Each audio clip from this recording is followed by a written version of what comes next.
One, and we are live. Hello, everybody. This is Philo, and with me, as always, is Mahaden. Again, we are here with the same topic: Islamic morality versus atheistic morality. A debate review between Qaiser Ahmed Raja and Harris Sultan. So, this is review number 6, and this time we are planning to finish the opening statement by Qaiser Ahmed Raja. And so let's get on with it. Madin, you want to add something? No, I think we should just jump into it. Yeah. All right. So I think last time we stopped our review at about 54 minute 24 mark. So let me just share this screen and see where we are at. Okay, can you see it? Yep, I can see it. All right. So I think where we were at is, let's go back a little bit, right?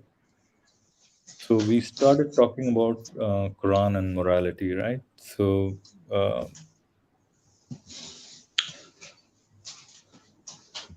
Sure. I think, can you hear it?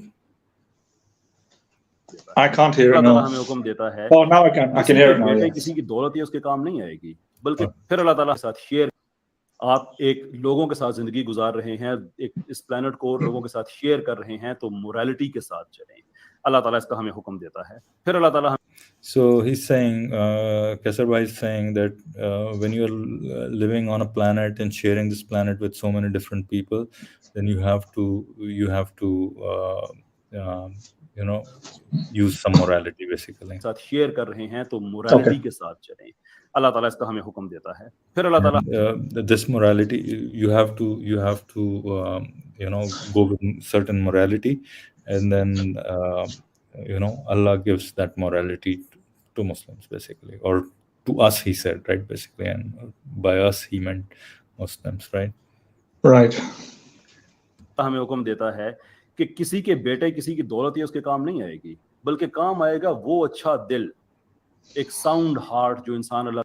So you read this over here, the day whereon neither wealth nor sons will avail, but only he will prosper that brings to God a sound heart, basically.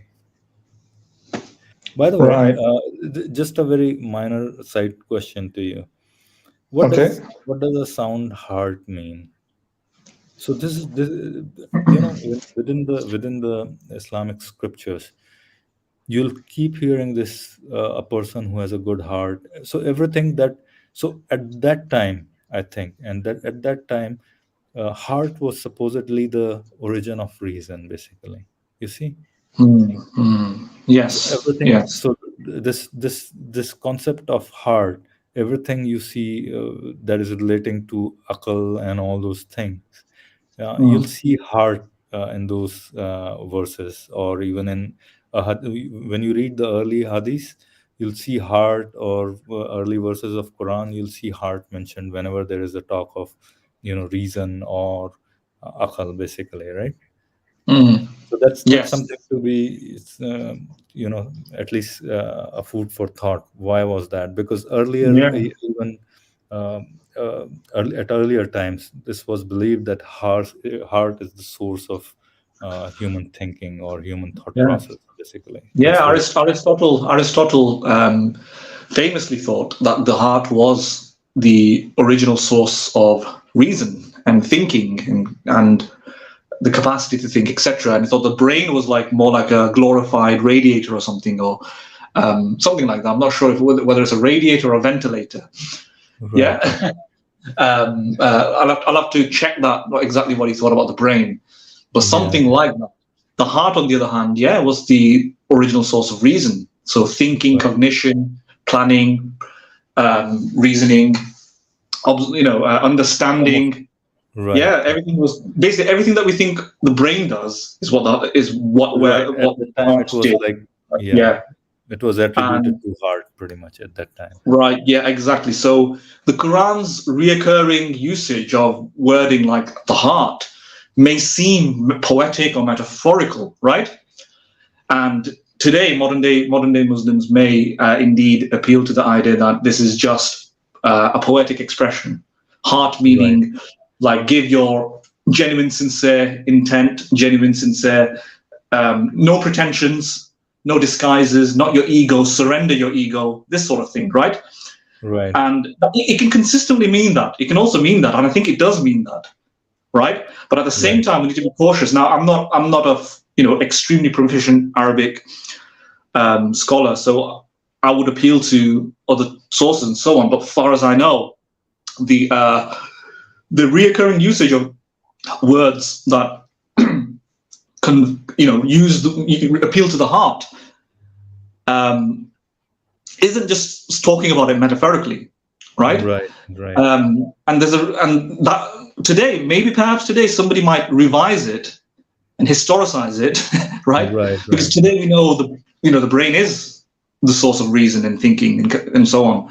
So that would be the reinterpretation, but that would be, I would say, here's something that I want to introduce, is that we should read, and it's not something that I've invented or anything, but it's just maybe introducing it to the audience of how I simplify interpreting text. Obviously, we should interpret text in the way it was intended to be read, right? Now, suppose you're reading William Shakespeare, right? And they in the Shakespearean play, it mentions something like a sword, right? Now, when it mentions something like a sword, should we start thinking about the swords that were created in the 1970s, 1980s, 1990s? Right. Do you think William Shakespeare was thinking about those things when it says the word sword? Well, probably not. Right. He's probably thinking about the swords that existed around the 16th century, 15th century, whatever the time was.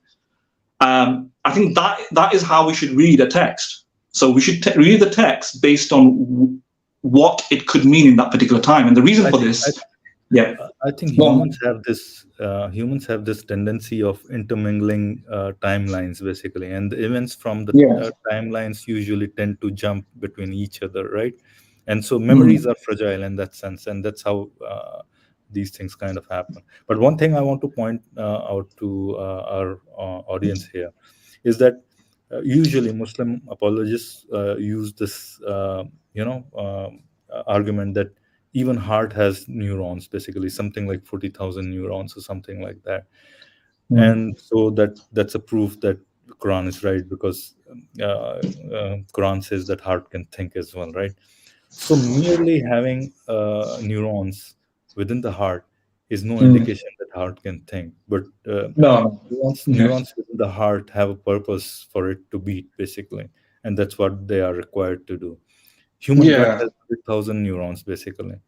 But exactly. Human gut as neurons, the nervous system extends well beyond the heart, right? The nervous system is the peripheral nervous system, the connections between the central nervous system and the innervations between the several different organs is mainly for modulating that particular organ, receiving information from it, sending information so it can be moved around and so on, in order to stimulate changes in it, so that for pain detection, all of these things. But cognition, no.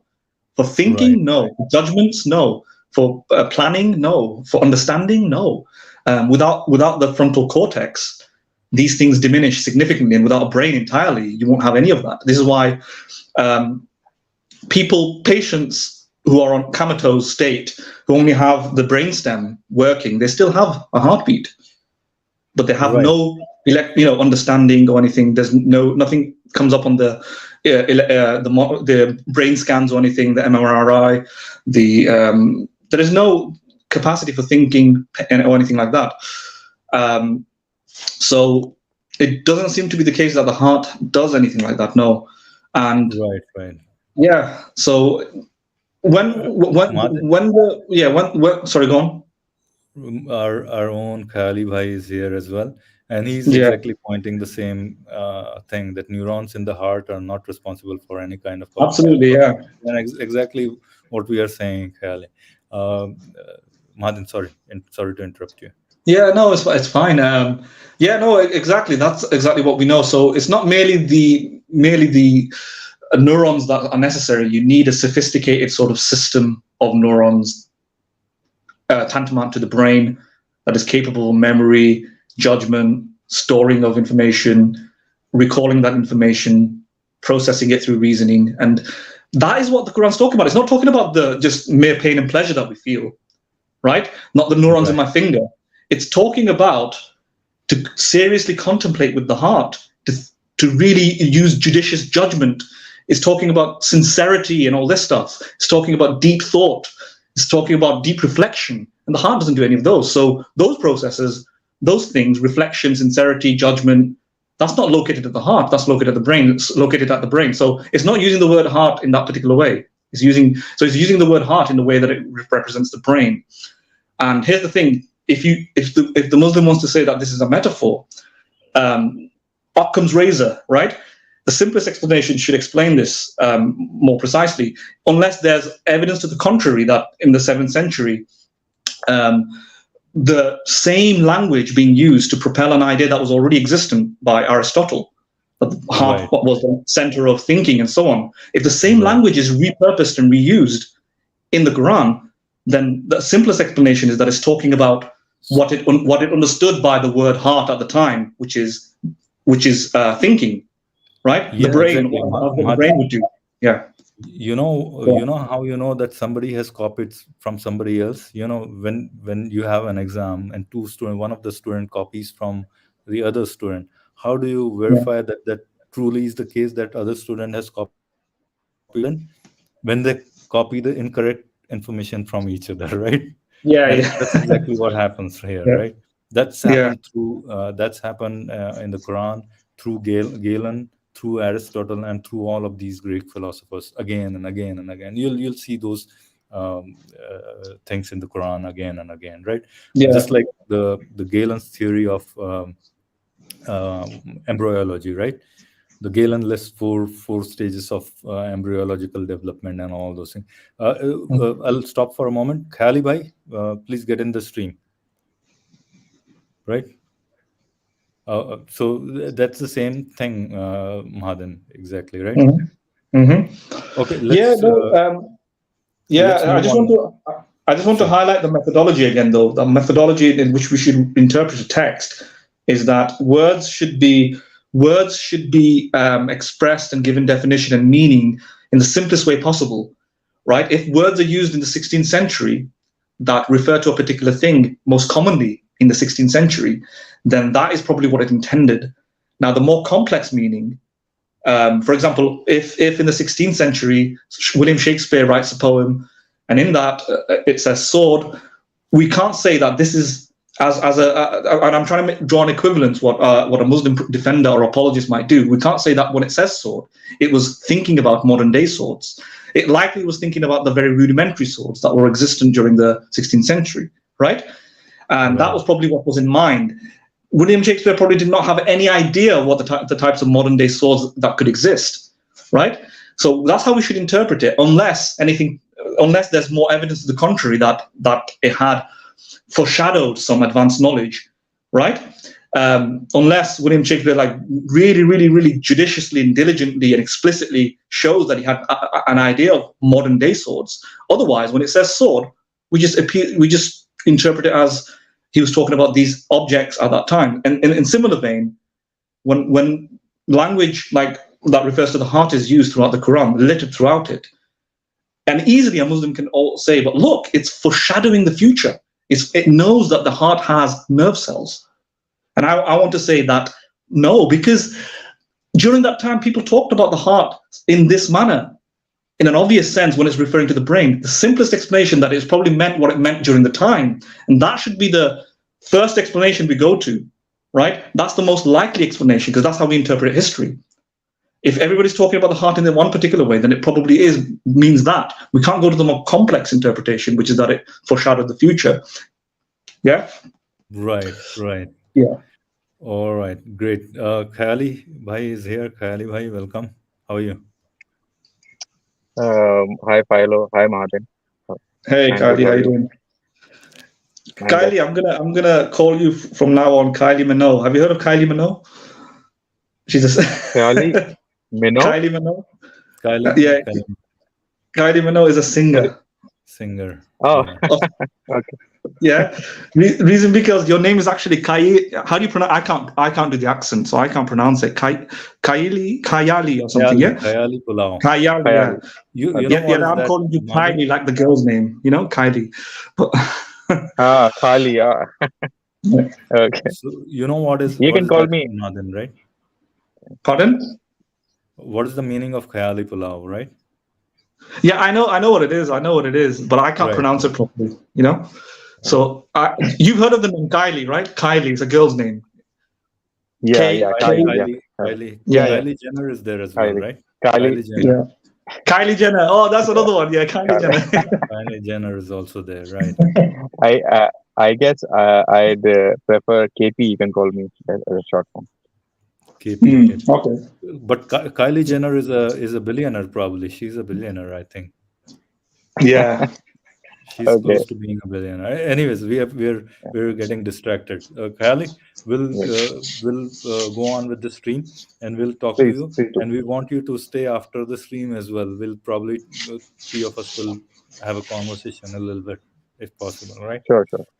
Okay. Good. So Go ahead. let's run through this. Let's try to finish this review for today.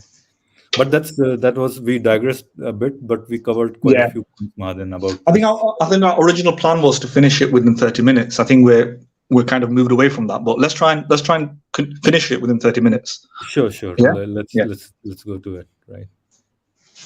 अल्लाह ताला के पास लेके जाएगा जो कि एक अखलाकी जिंदगी से आता है. पैसे पूसे वहां पे काम नहीं आते. That simply will not work. वहां पे अमेरिका वाला काम नहीं होता कि हम चूंकि यूनाइटेड नेशंस को फंड करते हैं इसलिए हम दुनिया के किसी मुल्क पे भी हमला कर सकते हैं. हम सेकुलर हैं, right? We are going to do it. हम 10 लाख लोग इराक में मार देते हैं, दैट इज ऑल फाइन, लेकिन हमारे पास पैसा है. ये वहां पे ऐसा नहीं चलता. वहां पे आपकी अखलाकियात क्या है वो मैटर करती है. So what he's pointing to, Madan, is he's pointing to America, basically, that once you have a morality, you have to act in a certain way, right? And that is not that that morality is not something that if you have basically he's pointing at USA and saying that if you have a lot of money, you can't kill just 10 lakh people in one day, which is wrong. I don't think in any war US has killed 10 lakh people. 10 lakh people is a million people in one day. I don't think that has happened, right? In any war, neither in Iraq war, neither in Afghanistan war. And you know that I condemn those two wars, and I know you condemn those wars as well. But that hasn't happened. So this is probably a bit, what do you call?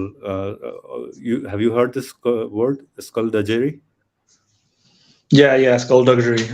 Yeah. that's the word I'll use for this kind of a. So this is kind of appealing to emotions, basically, right?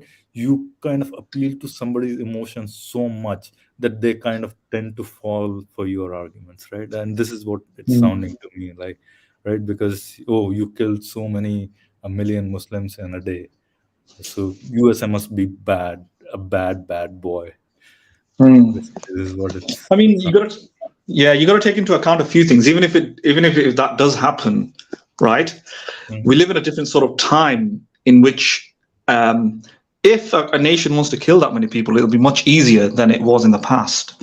So if they're trying to, I don't know, I don't think he's doing this. He's not trying to make a comparison between states who fought in the past versus today, but with, military warfare, with tanks, aircraft, ships, technologies that enables you to use drones.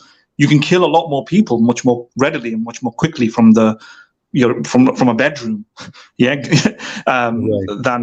it was the case in the past. Right. So, I think so. I made the same point earlier as well to someone. I don't know who you made it. I made it, or I made it to someone else, or on this stream. I said that if 7th century Arab armies had a nuclear weapon, they wouldn't have thought for a moment to unleash it upon other tribes that they wanted to conquer. Probably they wanted territory. They wanted land, basically. I mean, this is assuming that they were going for land. Basically, they were a warring tribe, and they were gaining their what you call kingdom. Basically, they were building their kingdom. I mean, Yeah, now yeah. since you read those stories that they were trying to spread a particular kind of religion, that's a little bit too naive, I would say. But anyways, sorry to interrupt you. No, it's fine. I said what I wanted to say. Kylie, do you want to say anything? Am I still audible? Yeah, you are. Yeah. No, I think I totally agree with the facts, and this point is very important to note because Qaiser particularly is one of those apologists who bring this argument a lot that a lot of killing and this uh, murder or atheists are responsible for a lot of killing, Genocide is the word you particularly for genocide. And he brings up a lot of examples from the last century. We can disagree with a lot of them based on the fact that we can say that a lot of them were not atheists, but we can also point out this particular fact that if there was a lot of deaths due to war in the last century, that was because of the the weapons of mass destructions that have been available to Yeah. mankind in the last the century. modern Had warfare, the same been basically. available to some earlier, Vikings or any other earlier emperors of the time, they would have done the same. And had they been religious or not, they don't care about that. Sure. Exactly. Yeah. Absolutely, because there's so many blood that you can shed with merely swords. So much blood that you can shed with small armies with swords and archery and so on. I mean, when you have something like a collateral weapons that can cause collateral damage to mass scales, it's very different. But even taking account of that. Even taking into account, if you recall the last stream that we did and we talked about Enlightenment Now by Steven Pinker, I can't remember the statistics and data on it right now, but he shows a projection through the last century, documenting statistically the number of wars that happened, the number of deaths that have happened due to the wars against combatants, number of deaths that happened due to these wars against civilians. And it shows that there's been a gradual decline, irrespective of the weapons of mass destruction, as you mentioned, going up. So irrespective of the availability of these things, we've seen actually a democratic peace after at least the Second World War. So yes, indeed, there was this massive escalation of war in the first period of the century. And that was due to many, many things happening during the time. But then we had a massive surge in tranquility, peace, and calmness, in which barely any major state, major nation, first world nation, or whatever you want to call it, or like a world leading nation ever goes to war with another nation. In fact, instead, what's favored is negotiation, peace treaties are agreed upon, tribunals and courts are deferred to in order to resolve any quarrels. So, and you demonstrate this that statistically, when you do like a per capita comparison of the in terms of population level, deaths, and so on, compared to the amount of damage that can be done, there's been relatively less that's been happening, and that was even during the First World War and the Second World War. When you adjust for the fact that we have so much more power to cause destruction, the amount of destruction that could have happened didn't happen. And furthermore, it's been lowering, and things like the First World War, Second World War seem to be outliers, especially after the 1950s and 40s and so on. We've seen like a smooth transition into peace, and it's been decreasing ever since. And it continues to decrease after the millennium. And at this moment, the trajectory is showing that these things are going out of fashion. So that's like a glimmer of hope, I would say.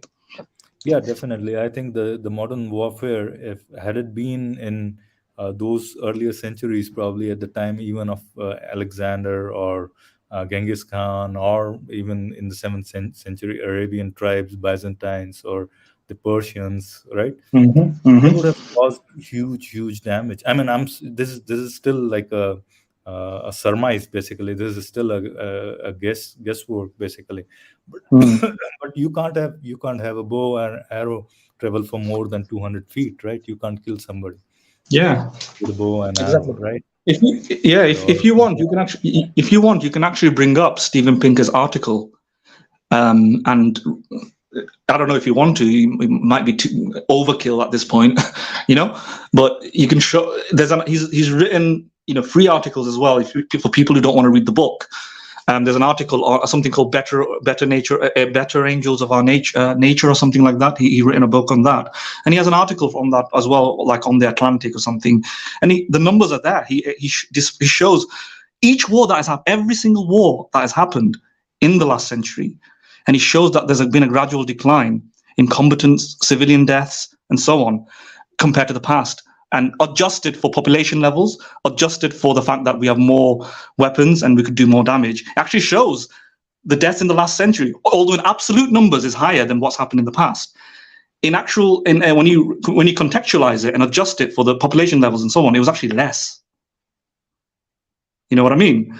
Less than the number of people who have died, the civilians who have died in the past, before the last century. Right. So somebody might want to look into that. I was trying to find As that a book. percentage of the total population of humans in the world.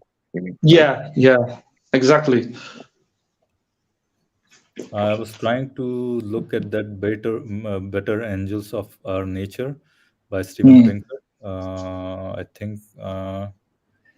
He's got a free article as well, and he talks about it there, like in a paragraph. He talks about war. Okay, let's try to bring that some other time. Okay, that's fine. Yeah. Okay, I found it. Because I wasn't able to find it, so I just. All right, let me do it.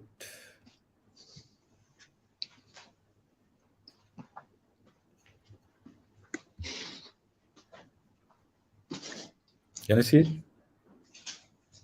Yeah, there we go.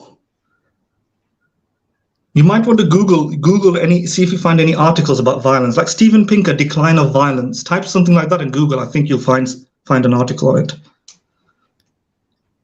Decline of Violence. Yeah. Steven Pinker, Decline of Violence. And there might be like an Atlantic, I think it's the Atlantic or the Spectator or something like that has hosted his article. When I say article, it's like a journalistic piece.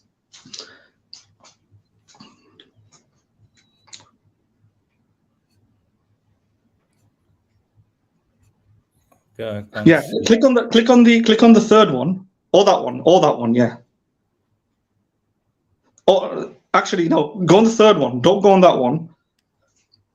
This is a video, I think. This is a video, yeah. Go. No, there is the long piece, Decline of Violence, right here. Is that the one? Yeah.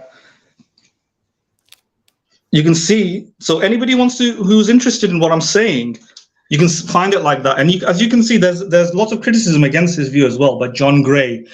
But Steven Pinker also responds to John Gray, so you can find his response to John Gray. I think Steven Pinker, obviously, I think he's more convincing. So I think John Gray is wrong.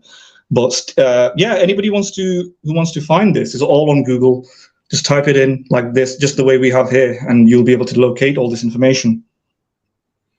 All right. So yes, that's as Madin said. Anybody who's willing to look at this article, read it. This gives you one side of the argument. Read the opposing arguments to it as well, with an open mind. See what are the flaws in this. What are the flaws in Steven Pinker's argument, if there are any. Then read the rebuttals to Steven Pinker's rebuttal as well. So you need to have a complete understanding of what the arguments are to and fro, so you get a complete picture. Just don't make up your mind on one side of the argument. Basically, that's a bad thinking, in at least my opinion, right? One more thing, Madin, I wanted to point out before we move on, was that, and I think you and I both will agree, and Khayali will agree to it as well. The purpose of this channel is not to create any kind of misunderstanding about any particular community or anything. We are here to talk about philosophies. We criticize philosophies, left, right, and center. We criticize all the bad philosophies, be it religions, be it some part of communism, be it Nazism or any other philosophy for that matter, that's probably we think is harmful to the society. So we criticize it that way. But we are, when we do these kind of streams, we might criticize Islam or say Hinduism or Christianity or Judaism or whatever you may have. We criticize all the religions, but that does not mean that we are criticizing a particular community, Muslims for instance, or Hindus for instance, or Christians or Jews or whatever you may have. So I just wanted to put this thought out there for whoever listens to our stream, that there's no, we are not trying to, our intention is not to spread hate, but our intention is to spread knowledge, to educate whatever we know. And as I have always said, it's quite possible that we are wrong at some point or in some of our thoughts. And if we are wrong, whoever is listening should come and let us know where we are wrong, why we are wrong. That's about it. And then let's have a cordial conversation about those disagreements. Even if we don't come to a same conclusion on some of these points, it's good to have those conversations. It's good to have those healthy conversations, because that's how we increase our knowledge, come to know about better things, good things, flaws in your own understanding or your own knowledge, right? So anything you want to add, Mahadin or Kelly, on that? Or No, I otherwise, think that's enough. I think, all right, we'll move. I need to bring that screen again.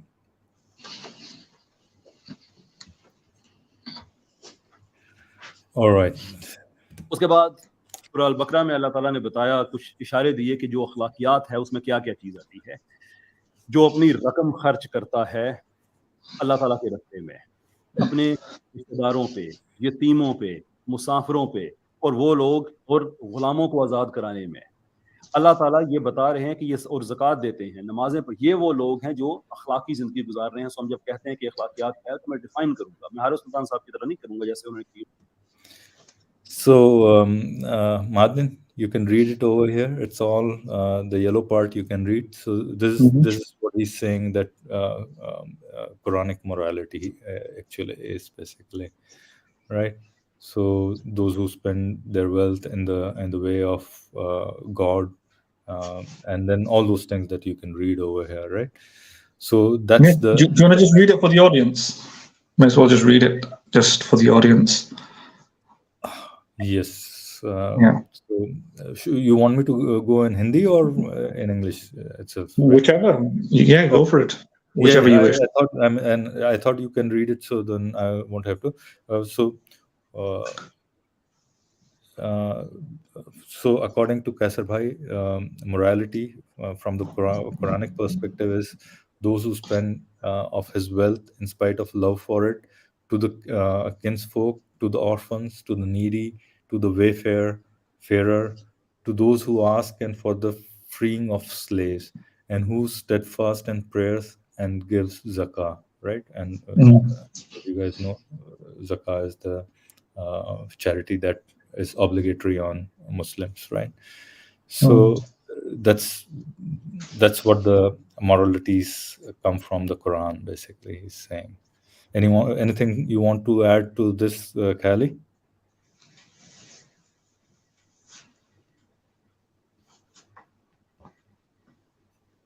Hi, sorry. It takes me some time to turn on my mic. No, I think it's a simple point. He's just highlighting a few points from Quran. So I guess we can see what he there's nothing. says, There's nothing to be. On that. Yeah, there's nothing to be. I don't. Yeah, I mean, I agree with those values. I don't find them problematic per se. Yeah, definitely, perfectly fine. The only thing that somebody might question is that where is it the freeing of the slaves unconditionally, right? Yeah, somebody might just make that point, but that's for us to talk about later. Touch नहीं किया atheistic morality को। I will tell you कि हमारी morality की, हमारी जो epistemology, अपना epistemological foundation है, वो क्या है, उसके एग्जांपल्स आपके सामने हैं। And then those who spend in the way of God, Allah के रास्ते में जो खर्च करते हैं, in prosperity and in adversity, जैसे भी उनके हालात होते हैं, who repress anger, जो अपने गुस्से पे कंट्रोल करते हैं, जो लोगों को माफ करते हैं, अल्लाह ताला उनके बारे में बता रहे हैं कि ये अच्छे लोग, ये हैं वो अच्छी अखलाकी चीजें जो इस पे इस्लाम आपको इनकरेज करता है, बारे में बता रहे हैं.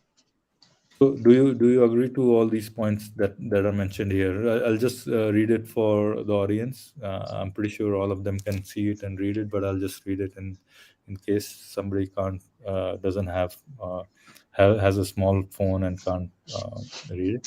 Those who spend in the way of God in prosperity and adversity, who repress anger and who pardon people. Verily, God loves the doers of the good deeds. ये अच्छे लोग, ये हैं वो अच्छी अखलाकी चीजें जो इस पे इस्लाम आपको इनकरेज करता है. अरब सोसाइटी की आप देख ले कि पहले सिचुएशन क्या होती थी, स्लेवरी होती थी. जो ताकतवर आदमी है जिसने जिसको मर्जी पकड़ के गुलाम बना लिया, ठीक ही है, कोई इशू नहीं है. पॉलीएंड्री होती थी, और पॉलीएंड्री भी मैं मुहज़्ज़ब लफ्ज़ इस्तेमाल कर रहा हूँ कि दुनिया के कुछ कल्चर्स में इसकी कोई ना कोई जस्टिफिकेशन लोग देते हैं, अगरचे मैं उससे एग्री नहीं करता. पॉलीएंड्री मींस कि एक औरत की कई मर्दों से शादी. लेकिन अरब माशरे में ये होता था कि शादी भी नहीं होती थी, बस एक औरत है, उसने कई मर्दों के साथ अप टू 8 पीपल उसके ताल्लुकात होते थे. इन सम केसेस हद भी नहीं थी, जितने मर्जी मर्दों के साथ उसके ताल्लुकात हों. कबीले की ओनरशिप में बच्चा आता था, जब बच्चा पैदा होता था तो कबीले के लोग आगे कहते चले जिसका भी हमारा ही है. दूसरी सूरत ये होती थी कि जो सियाने बुजुर्ग होते थे वो बच्चे के नैन नक्श देके बताते थे कि फलां मर्द का है. ये औरत का इस्तेहसाल हो रहा था वहां पे. ये औरत की कोई उसकी जिंदगी में उसकी कोई सहूलत नहीं थी, कोई उसके राइट्स नहीं थे. ऑपरेशन जिस लेवल की थी, गरीब गरीब से गरीब तर होता जा रहा था. मालिक के पास इख्तियार था अपने गुलाम के साथ जो मर्जी करे, अपनी औरतों के साथ जो मर्जी करे, सूद जितना मर्जी लगा दे, कोई किसी को पूछने वाला नहीं था. Non whatsoever. इन्फेंटिसाइड, बच्चों को कत्ल करना. कई कबीले ऐसे थे जो अपनी बच्चियों को फख्र में आकर कत्ल कर दिया करते थे. ये वो सोसाइटी थी जो इस्लाम से पहले, इस्लाम के फाइनल वर्जन रिवील होने से पहले थी. All right, just going back to this last slide, Madin and Keale. So there's a lot of points discussed here, right? So bullet points are slavery, polyandry, oppression, and infanticide. So the claim that Qaiser Bhai is making over here is this is how the Arab society was before the advent of Islam, basically, right? Anybody could capture anybody and make slave, basically, right? Polyandry was rampant. Women could have 8 patrons, not knowing whose kid she was raising, basically, right? Women had no rights, pretty much. Nobody was being controlled for their injustices, right? Infanticide was also rampant. A lot of tribes used to kill their daughters in honor, basically, in honor or not wanting to have daughters, basically. So there are a few points I would like to make here, and then I'll ask one of you to add points if you want. So the thing is, slavery is perfectly fine. Slavery was there. Slavery is mentioned in Old Testament as well, pretty heavily, basically, right? So it was a part of that culture at that time, and especially in Judo-Christian culture, it was pretty common to have slaves, basically. And there were these slaves that were not given as much rights, basically. I mean, but the point I'm trying to make here is Islamic slavery, if you look at it, is pretty much the same. There are not too many differences in it from the time of Judaic-Christian. Of course, there are some differences in there, and I'm pretty sure Khayali is gonna probably clear some of those points. But yeah, I mean, to have a slave, in my opinion, is not moral. I mean, if you talk about that, I mean, there might be, you can conjure up some conditions where you might say, oh, slavery, to keep a slave is good, better than maybe having a slave being dead, right? You can say that, but that doesn't sound good. That doesn't really sound moral. To even that saying that you can have a slave in certain specific conditions, even that doesn't sound moral. Why can't you have a slave become a part of your house? Or maybe if that becomes a kid, why can't you have adopted that kid or something like that? Or if you have a woman who's a slave, why can't you have a society where there are what do you call these why can't you build different separate houses, or what do you call these institutions for Shelters. Shelters, exactly. Thank you very much. Shelters for these, women whom you have probably captured in war, maybe, or maybe they are widows or something like that, right? So that's one thing. Polyandry was rampant. He said that a woman could have 8 patrons and not knowing whose kid she was raising. I'm not quite sure if I can find a solid, historical evidence for that kind of a claim. Polyandry was probably happening in certain societies. That is not to question, but I couldn't find a reference to this thing. Women had no rights. Of course, women had lesser rights, but then there were women like Khadija as well, right? Who was Prophet Muhammad's first wife, and who was a very wealthy lady. And she was not the only lady who was really rich. There were other tribes, other Jewish tribes, in which there were women who were the leaders of their tribes. Basically, one name that occurs to me is Kirfa. I'm pretty sure you both have heard that name, right?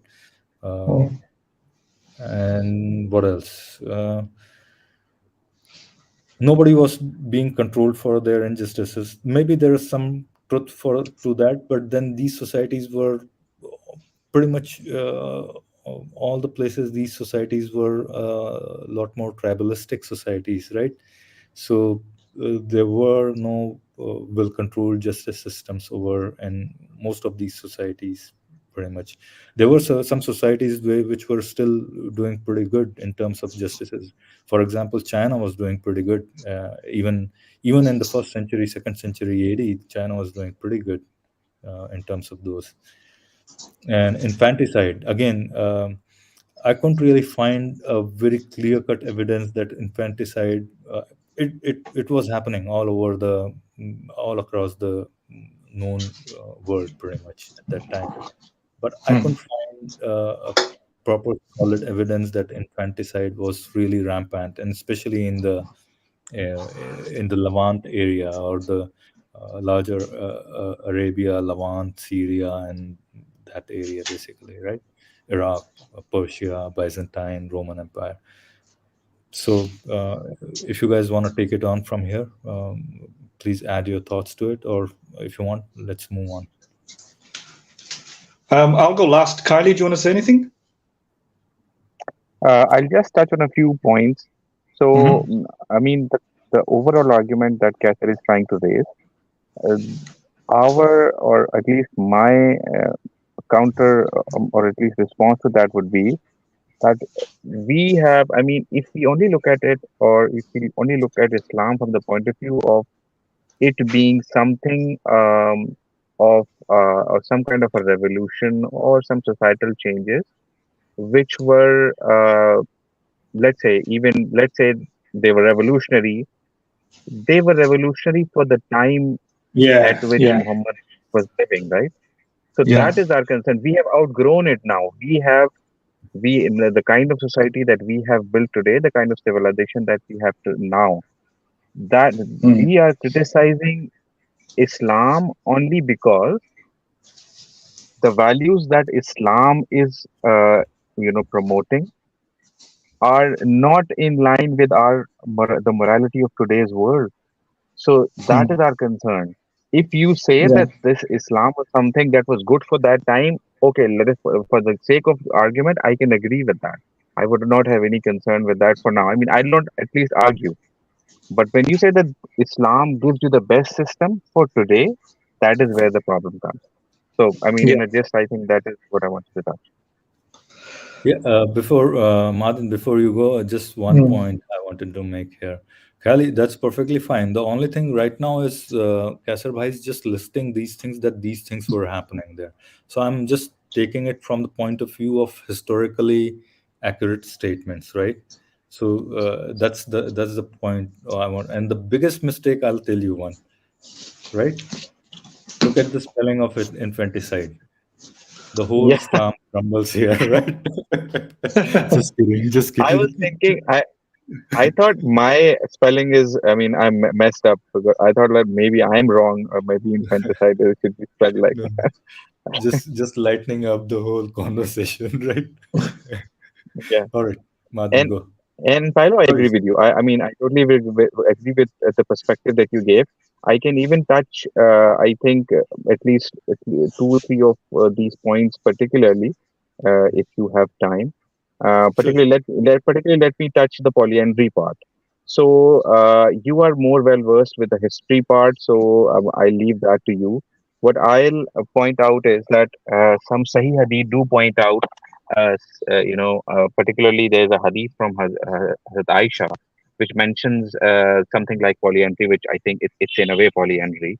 In it, which it's mentioned that there were four kinds of marriages uh, at the time or pre-Islam, let's say, and one of the kinds of this kind of relationship was where a woman would have relationship with like around 10 men, and then once she was pregnant and once she had a child, probably after that or while she was pregnant, she would choose among from his own choice.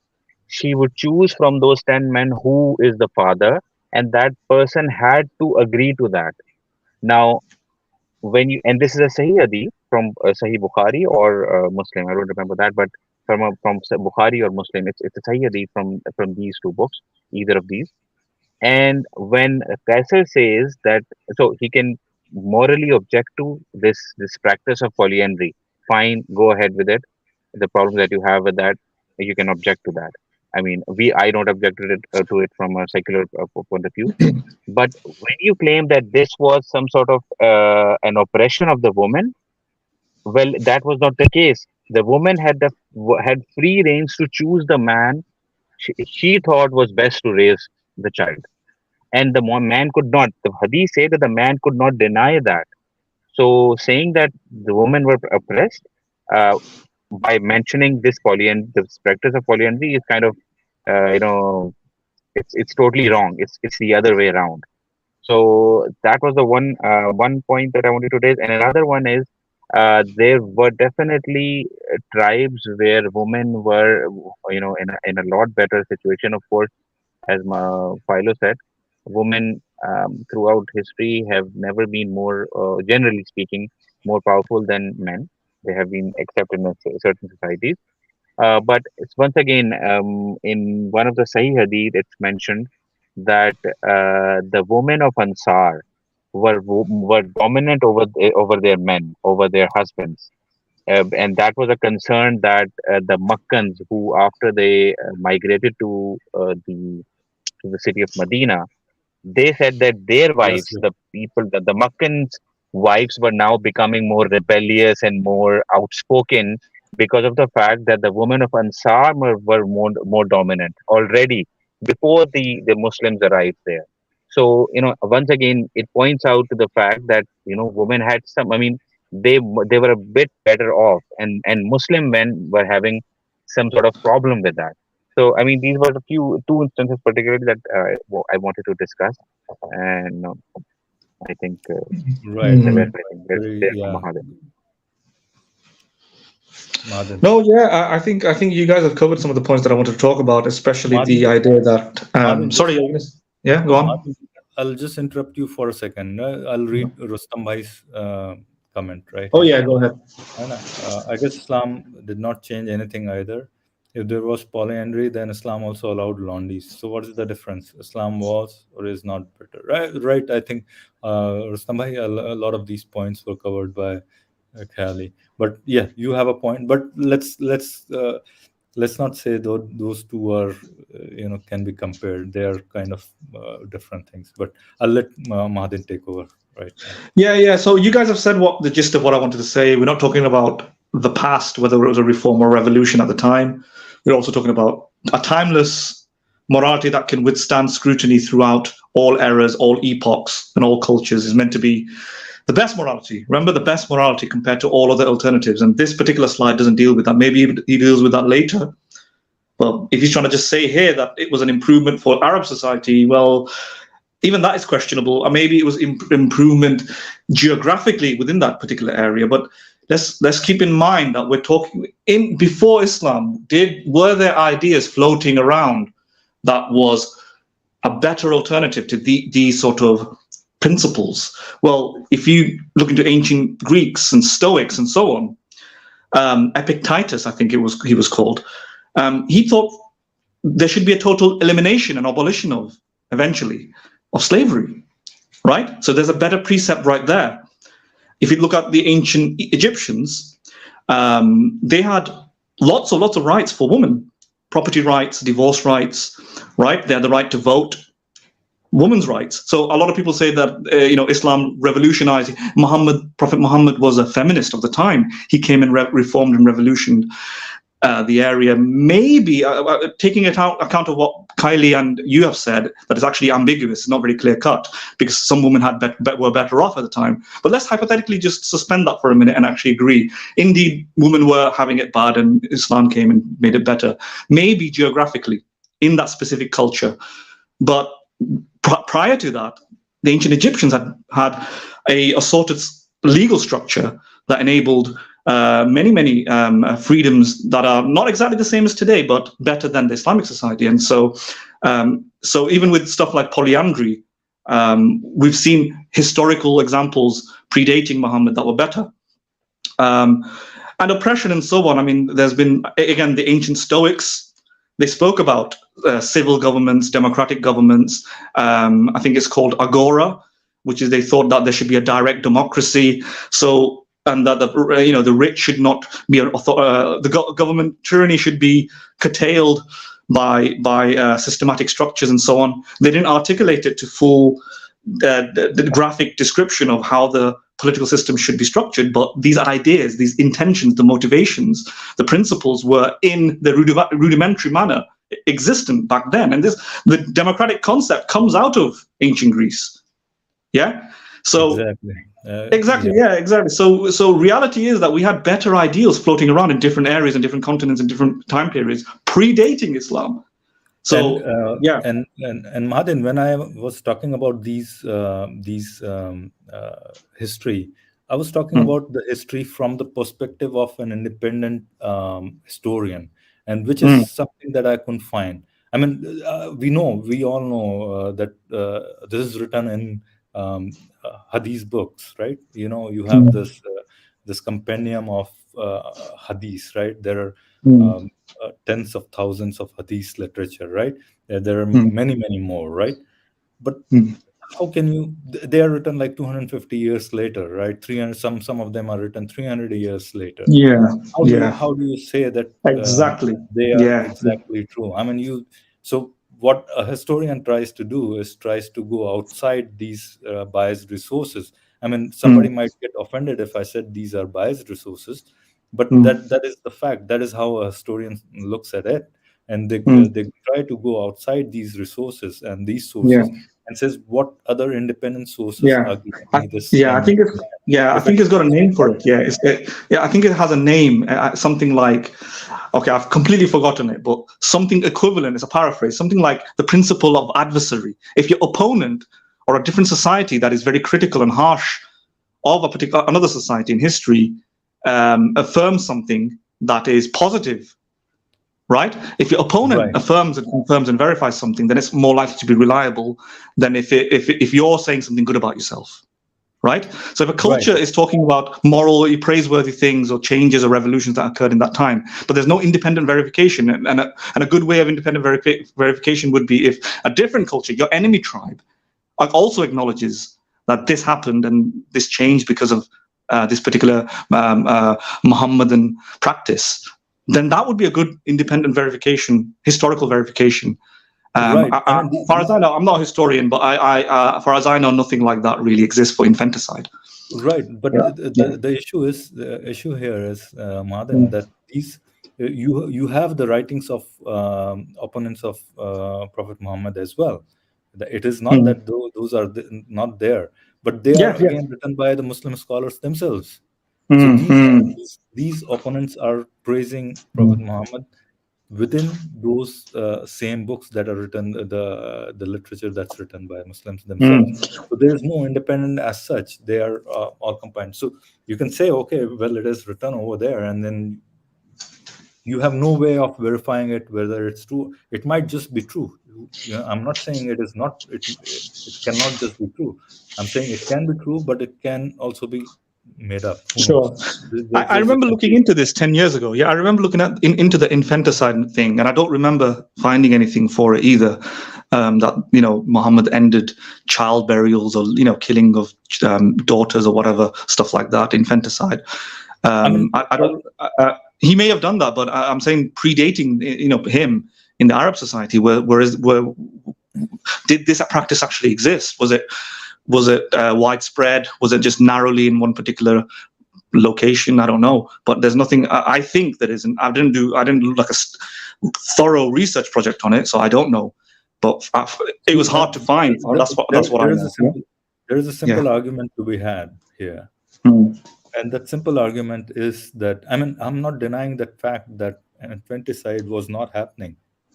The societies were rudimentary, and there was. It was happening pretty much within all the societies. But was it rampant? Is the question that I'm asking here, right? And that's the key word here I'm using, rampant. And what I'm saying is, when you can have a person marry 4 wives, which means you are probably having a lot more women in your society, right? Somebody could give this cheap argument to somebody, right? How can you have command somebody to marry 4, can have up to 4 wives if you don't have women in the society, right? If they, it's somebody can argument simply that the ratio of men to women should be at least equal, right? Which is what we see it even today, and that's what biology suggests us, that roughly the ratio of men to women should be almost even, close to 50 plus minus a few percent here or there, right? All right.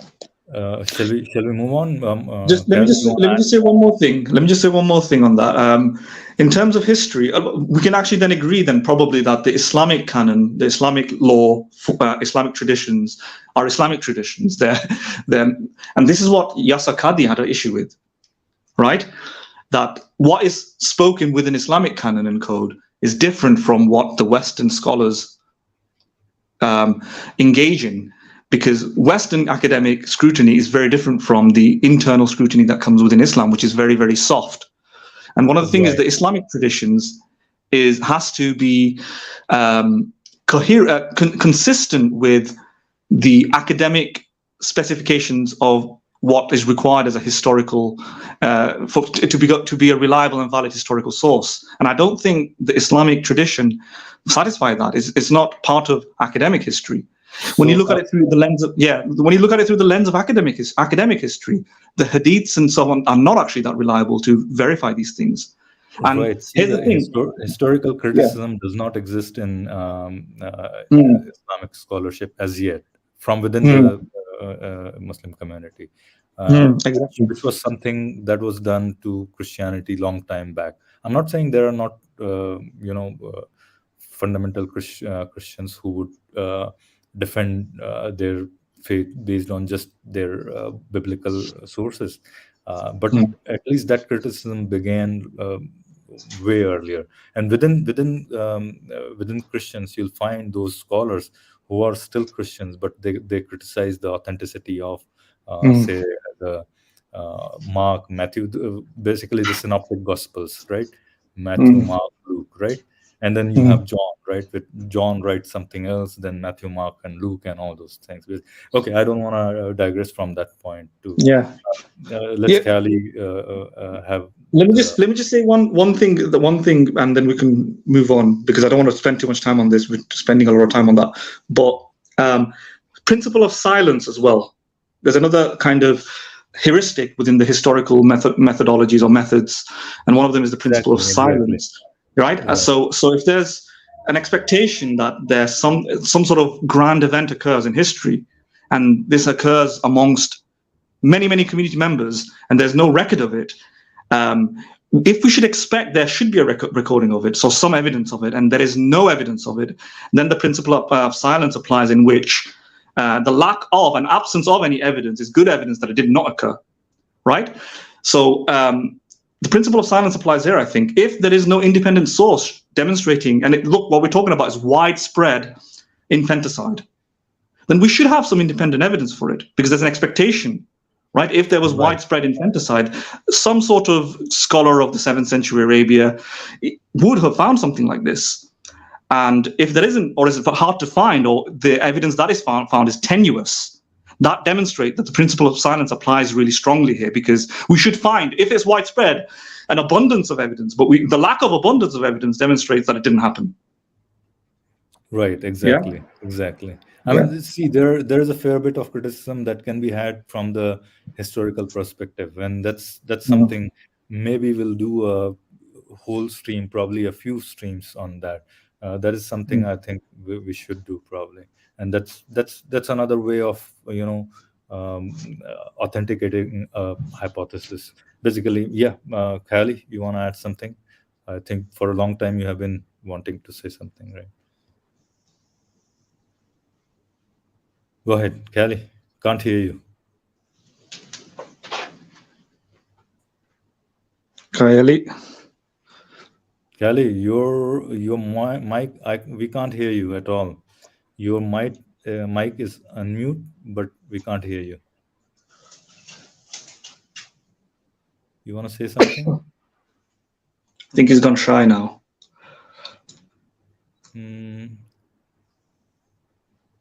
Khayali, can you hear us? We can't hear you at all. Or rejoin. Yes, please rejoin. Rustam भाई, आप भी अगर सुन रहे हो तो आ जाओ, थोड़ी देर हम इसको चलाते हैं, फिर आपसे भी गपशप लगाएंगे, ठीक है? Khayali, can you hear us? Can you hear me now? Sorry, Yes. I've logged in today from my mobile phone. Usually I use my laptop for this, for joining the stream. So it's a bit glitchy today. So yeah, just one more point. That one possibility is also that infanticide, as you mentioned, that it's something that is even sort of in a way practiced in today's world as well, in the form of abortion. And this must have been particularly the female infanticide has been a practice throughout history. But I think even despite it being a practice throughout human history, I think in most societies it was still looked down upon, right? Killing a child. So I think there is also a possibility that this female infanticide was happening in some Arab tribes as well, but it still was something that even the people of the tribe were looked down upon, but it was still something there was no law against it. So people were already looking down upon this practice, but Muhammad just came and he sort of, maybe if we just give Muslims that, he just sort of emphasized that this is wrong. So I think this is something that we can give them if we want to give them a bit more leverage. So this is a good point that you're making, Khayali, because what it demonstrates is that human beings at the time were frowning upon this practice, right, already, and therefore it didn't require God-given divine intervention to figure out. It was through the humanistic reasoning, right? And that shows that if there were people already moving in that direction, it evinces to the fact that this was a man-made morality, that it didn't require divine intervention because it was looked down upon. And yes, it was. I also know in history that was the case, because infanticide, even evolutionary-wise, it makes no sense, right? It's first of all, in terms of evolutionary biology and so on, infanticides usually occur when the population is very much under stress and pressure to the extent that you need fit and healthy children. So those will be, as you said, abortions, as today is practiced, within the womb. Even outside the womb, at the time back in the day, they terminated life if they were unfit to become, let's say, a soldier. And that's what they did during the ancient Greece, in ancient Rome as well. I think ancient Rome, but I think especially for ancient Greeks. Ancient Greeks didn't give a child, personhood did not come into existence until unless they reached a particular age, right? Even after birth. So they didn't assign the notion of personhood until they checked whether the child was fit for warfare, fit for intellectual life, fit for the general happenings of the time. And if you're incompetent, you had let's say a disability or incapable of doing normal stuff, the child might have been killed. So in those sort of circumstances, maybe infanticide, and there are other evolutionary circumstances where infanticide is practiced, but usually it's an aberration. So it'd be very surprising if it was a mainstream in a society. This was like accepted in the mainstream sense. During the ancient Greeks, it was mainly for military purposes. So I don't think this was a widespread practice. So that's another piece of evidence saying that it probably wasn't widespread. And it's also another piece of evidence showing that most likely people did frown upon it, and there's evolutionary biology supporting that notion. Right. And one more point I would like to add. Now, see, since we are talking about this topic, now the things keep propping up in your head, right? One more thing is that the infant mortality rate was so high at that time that you didn't even have to do that, because the evolution was probably acting against you at that time in any case, right? Why would you do that when the nature is taking care of itself, basically, in a sense? You would have, in that time, even in Europe and Saudi Arabia and the Levant, the greater Levant area, your infant mortality rate was pretty high. Out of 5 kids, only 2 or 3 would survive at max. So, but yeah, the question probably is that if you wanted to raise an army, probably you would want to have more males than females. That is one argument that probably you can make for it. So, in any case, Rustam Bhai is also here. Let's take Rustam Bhai as well. Rustam Bhai, welcome to the stream. Yes, hello. How are you guys? Pretty good. How are you? Long time no see. Yes. Can you hear me good? Yes, you're audible. Pretty Yes, good. Rustam. How are you doing? I'm fine. Yeah, I just actually jumped in because of this 2 comments I wanted to make regarding this polyandry. I'll show your comment and I'll read it as well. Yes. Rustam bhai, I'll read your comment, then mic is yours. I'll read 2-3 comments and then mic is yours, right? Okay, go ahead. Also, Rustam bhai's comment is here. Also regarding female infanticide, in the time of Jahiliyyah, there's no reliable sources which proves as such acts. Even the use of word Jahiliyyah seems Muslim invention. I think some of these terminologies we talked. I think I talked with Khali Pulav and probably a few streams back. We talked about this mullakat poetry, basically. Anyways, I don't want to digress from this. No, I just wanted to add this when Muslims speak about this time of Jahiliyyah, they present this as a time with like barbarians running around and killing and doing all sorts of nasty things. But in reality, just like Mahathir also said, there are no credible evidence for any of these things. I mean, even some of the critics of Islam says that women did have some rights. I mean, better than, for example, they were used to, their own businesses. They could own businesses. At least we have one very good source where Khadija, Muhammad's own wife, seems before Islam was a successful woman, successful businesswoman. So saying that the Islam somehow, free them from slavery and shackles and all this nonsense, there are no evidence to prove that. I just want to add one more thing about this infanticide thing. It could Seems be like that Mahathir has dropped out. He's having his. I think he couldn't survive my awesomeness as soon as I came in. He just dropped. No, he's I know. I'm just kidding. He will be back.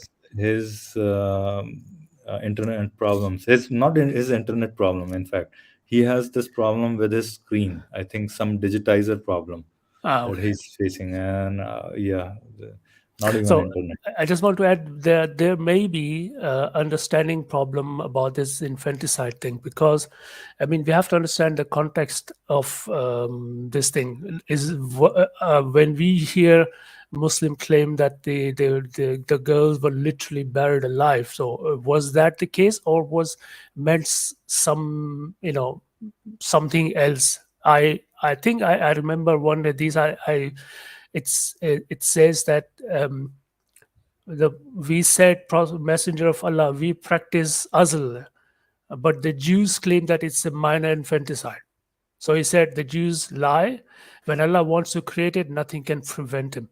Now, here, we have these hadiths where some Muslims, after the war, they captured some so-called war booties, literal booties, and they wanted to have sex with them.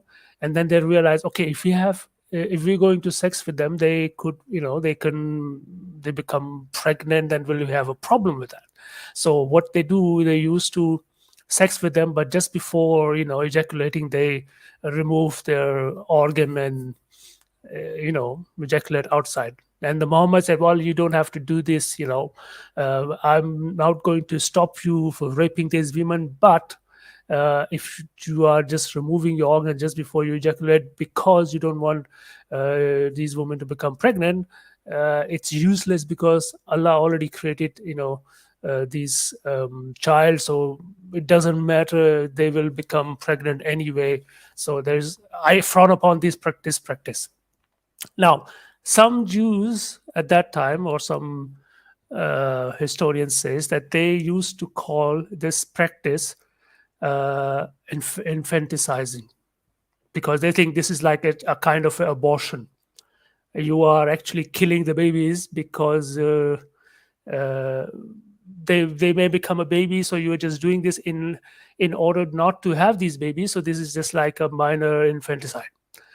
Now, again, the context, I don't know if the Muslims understand that the context is very, very complicated. They don't understand the history of the pre-Islamic Arabia very well.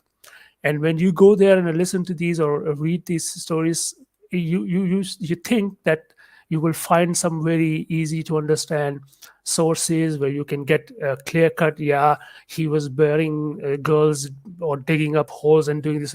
Nothing. You don't find anything like that. But you do find some indirect evidence of people doing these so-called abortions, or trying to do abortions, or trying to, save women become pregnant, if you will. So some people, some groups, mostly Jews, call this infanticizing babies. I don't know if you call them, but that was, you can find some of these stories there. Right. I mean, this is something really strange, because if you look at the independent sources, Madan is back. Madan, welcome back. Thank you. I don't know what happened then. My awesomeness, as soon as I came shining. It's too much charisma in one place, Yeah, man. Yeah, but have to go. The law of conservation of mass was happening. The four charismatic people can't be in the same stream. Yeah. But yeah, वो कहते हैं ना, एक man में दो तलवारें नहीं आ सकती. There are four of them now. I really appreciate all of you, because I consider you all to be much more knowledgeable about these subjects that I talk, and I gain a lot of knowledge from all of you. So I have to give it to you all. So, but let's move on with the thing, right? फखर में आकर कत्ल कर दिया करते थे। ये वो society थी जो इस्लाम से पहले, इस्लाम के फाइनल वर्जन रिवील होने से पहले थी। और उसके बाद इस्लाम ने क्या किया, एक ब्रांड न्यू सिविलाइजेशन दी जो जस्टिस की बुनियाद पे थी, जहां पे औरतों के हकूक थे, जहां पे रूल ऑफ लॉ था, जहां पे लोगों को पकड़ के गुलाम बनाना ये खत्म किया गया, गुलामी के इदारे को खत्म किया गया। सिर्फ एक सूरत, उसको भी खत्म किया इस्लाम ने, सूरह मोहम्मद की आयत नंबर 4 में सल्लल्लाहु अलैहि वसल्लम की। All right, so the big claim over here is that slavery was banned in one verse, basically, right? Do you all agree to this, or should I move past, run a little bit more and see what? Just read it out for the audience, please. Yeah, just read it out for the audience. Yeah, the claim here is that the slavery was banned. A lot of rights were given, basically. This infanticide was abolished. Women were given a lot of rights. Justice was brought, and the new rules of law were brought in, and those kind of things, basically. I disagree. I mean, for me, just like I commented before, I came late, so I think you guys already spoke about it or discussed about it, that he was talking about this polyandry, that women were, having 7 or 8, I think he said, that men, and this was like a oppression against women and blah blah blah. 7 or 8 patrons, basically. Yeah. Yes, yeah, it was like oppression against women. Sure, but what did Islam do then? Islam came and said, okay, men can have up to 4 women. I mean, Muhammad himself have more than 4, but that's a different story. He was a special anyway. But men can have up to 4, but they can also have their right hand possesses. No, you could have like 10, 15, no problem whatsoever.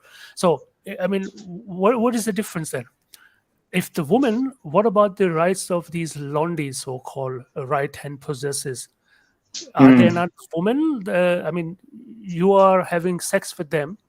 Exactly. They are, yes. So Yeah. what is the difference? Can I interrupt you for a second, Rustam bhai? Sir, it's your channel. Go ahead. No, just one thing I want to. You talked about the slavery thing, right? So I just wanted to, this freeing the slave kind of thing.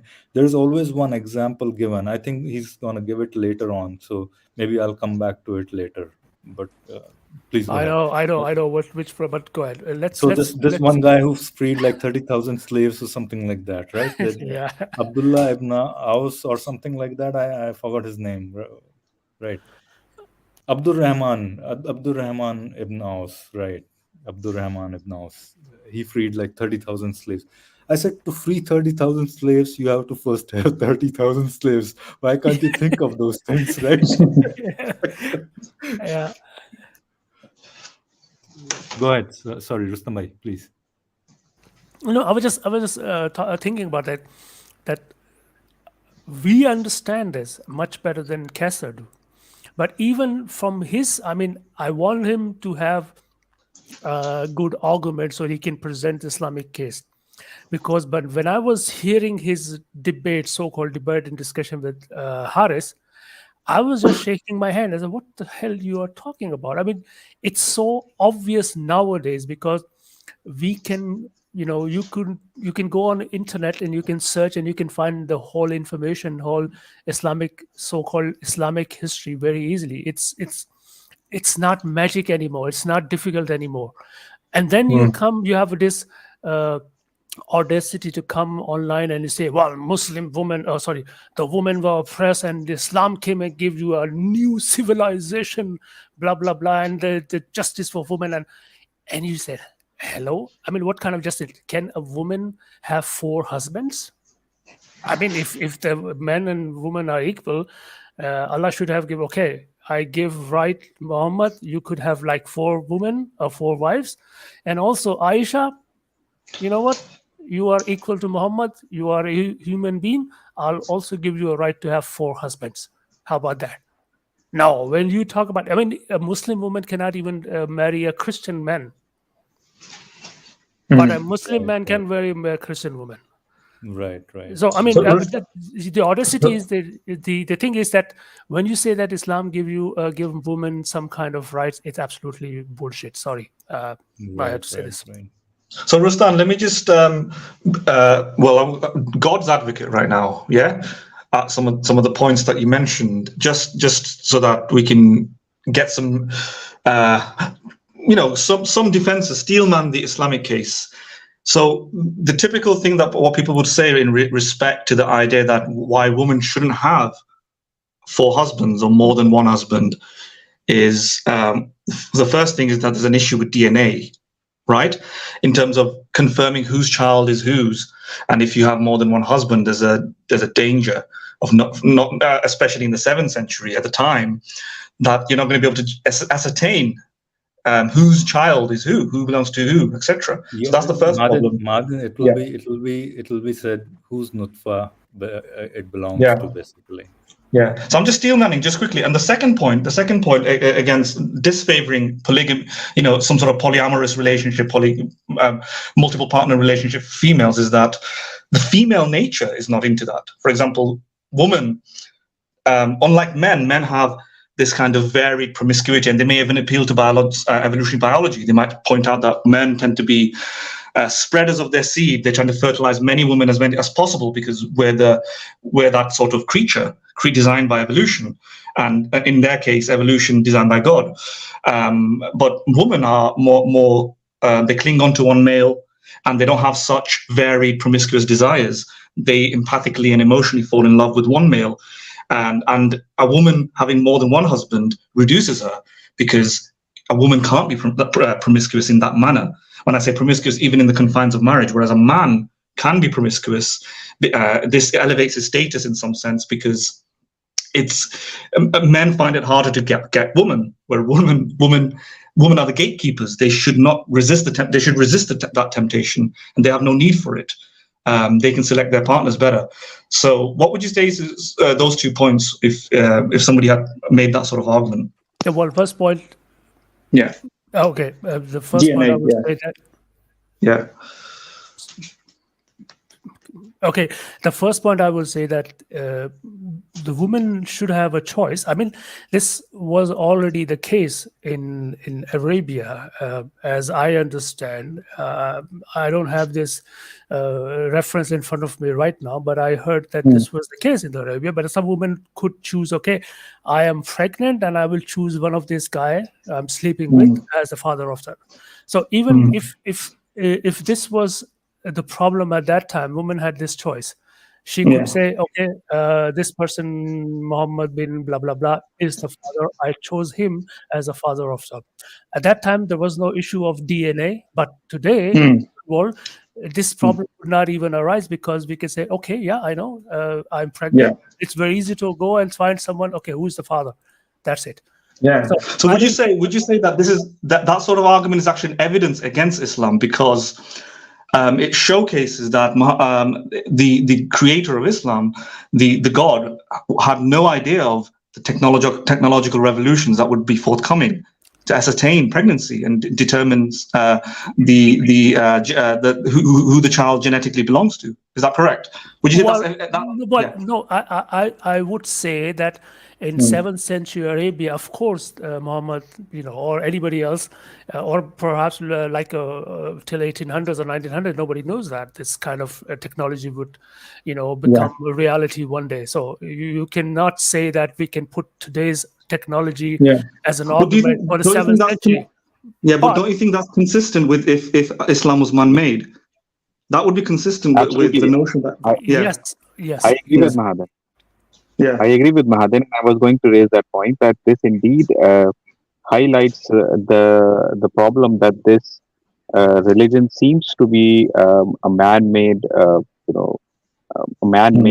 sort of solution for the various kinds of problems that we had. And as you said, that this is the problem, that the solution, this was seen as a problem because there could have been no other solution to this except that women were exclusive, and they were not having a relationship with more than one man at the time. And if Islam claims to be this timeless solution for mankind, once again it fails, because we now have better solutions for that. Yes, so even if a woman has a desire for more than one man, she can easily fulfill that desire and have no problem in deciding or confirming the fatherhood of the child that she's pregnant with. So also, not only that, in other fields, like for example, I remember I read hadith that Muhammad used to say that nobody knows what is in the womb of a woman. I mean, he was talking about if it will be a boy or girl, when will be the rain next time. And we know today, maybe days ahead, what is the path of a rain or system, a weather system. And one, I mean, you can look, forecast sometime even days ahead of, especially in the cases of storms. Ahead, so, and we know even now, before the birth of a child, that it would be like a boy or girl. So yes, in this context, but you can still argue from the I'm stealing my another argument that well, at that time nobody knew that. fine. Mm. But the argument of Islam is that it's the final revelation, it's Exactly. the final law, and it's for the end of time. So that had it be the case where he said, well, it's only for the time being, and we will add as soon as the new information available, we will add into it. I would have no problem with that. But Yeah, that's where it you breaks shot down on your own completely. foot by saying it's timeless and the Right. final revelation. So. I agree to your point. Anybody who's defending it might be able to go and say, and when he says something like this, that okay, at that time in that society, probably certain of these injunctions or the moral injunctions were right. He might be right. For example, when you're talking about four wives, consider this society that was a warring tribe, in which they were warring against their neighboring tribes, trying to get food, to get territory, to vie for resources and all those things. Their men who were at their forefront were dying willy-nilly, right?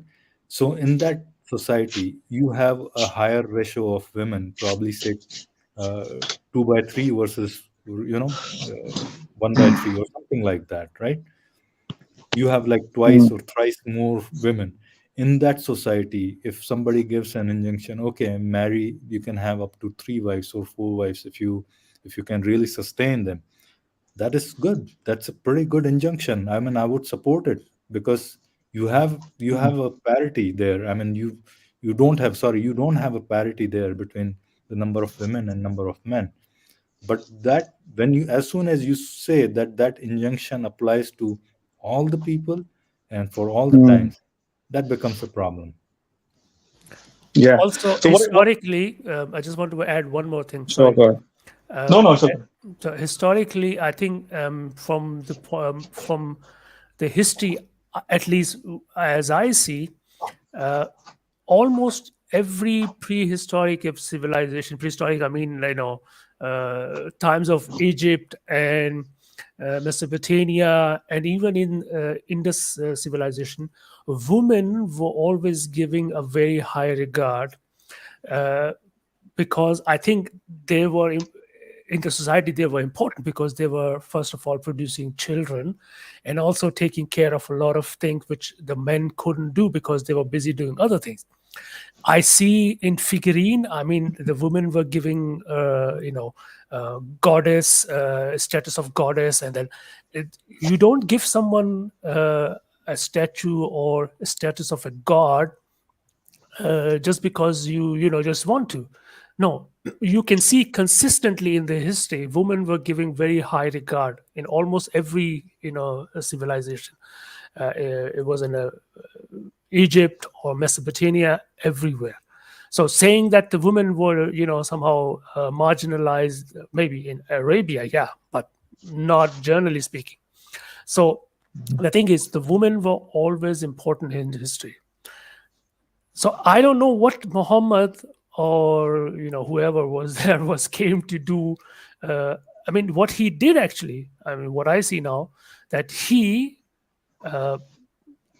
turned everything upside down. I mean, the women who, like I said, were doing businesses in Arabia, they were forced to just sit in homes, take care of children and take care of the men, fulfill their sexual desires, and blah blah blah. That's it. I don't see any improvement in women's life, where previously I could see that the women were able given, even in that time, Arabia, you have these three goddesses, Allah, and what was the second name? Allah, Manat, and I think these three, they revere their women so much so that they gave them status of a god or the daughters of the god. And what is the Islam is doing? No, they degraded these women as sex objects, sex slaves. Right. That's all. Right. So I'm sorry, when somebody says that Islam gave a brand new civilization, yeah, it was a brand new civilization, but the worst kind of civilization. Right. So, and what would you say for the second point that I made, that it's not in the woman's nature to have multiple husbands? That is something fundamentally contradictory with her biology. So so therefore this is why men need this right, because they have sexual desires where they want multiple women. Women, on the other hand, don't have that desire in general. So what would you say, something like that? I have an objection for this as well. I'll articulate my objection after you. I think I would say that in the past, the women, didn't have chance to prove otherwise, because they were living in a society where they had some roles, and they were, these roles were forced upon them. I would not say this argument to be true today, because nowadays, as the society is improving and progressing, you could say that this thing might be true, that women said, okay, yeah, hey, I want 3 or 4 men. And it's actually happening, because nowadays a woman can have multiple sexual partners. Do you take into account evolutionary biology? Biologically, I don't see any evidence, at least, okay, you can enlighten me, where it says that the women have this built in nature, that they could. I don't see any evidence. Yeah, society or I would say in culture, yes, in the past, because we evolve in a certain way, and it was beneficial, evolutionary perspective, to have these roles divided, where women were taking care of children and other stuff, and men were going out. So maybe you can argue that it was the case, but saying that this is built in genetically inside a woman, I don't agree with that. Right. Okay. So in respect to some of that, in terms of evolutionary biology, in terms of evolutionary psychology, I think the consensus is that men tend to be generally capable of having biologically an affinity towards having multiple partners, precisely because they have a short-term strategy of trying to impregnate as many females as possible and not commit to them. That's their mating strategy. A woman's mating strategy, on the other hand, is to capture the attention of one man, or less than woman. Less than men in terms of the number of partners. So a man's mating strategy is different to a female's mating strategy. A man will therefore can move from partner to partner, especially when they're capable, etc. Or when I say man, a male, the female would try to figure out those males who are demonstrating actual signs of long-term relationships.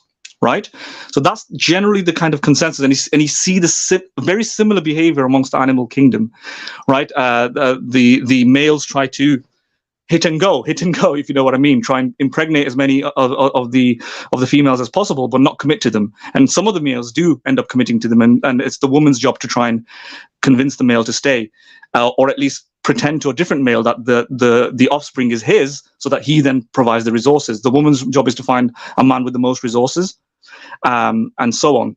And sometimes what women do, when I say women again, females do, and this, you can see this spread across different animals, non-human animals, and so on, is that they cling onto the quote unquote alpha, if you want to call it. That's kind of a controversial term to use, but the more dominant male with the most resources, that can create a harem, if you know, of females, and we don't see the opposite a lot of the time. So in general, these principles do work, and there is also some evolutionary evidence in terms of evolutionary psychology showing that during the females, we're talking about humans right now, females menstrual cycle, when she's at the peak of it, she's actually attracted to a particular type of faces, more masculine faces, for example, or more masculine behaviors. And when she's not at the peak of it, she's not as attracted to those sort of faces, etc. And therefore, more masculine behaviors are attractive during those periods of time. So there is some evidence of this sort of stuff. But the last thing that I've just said about menstrual cycle also shows that a woman also can.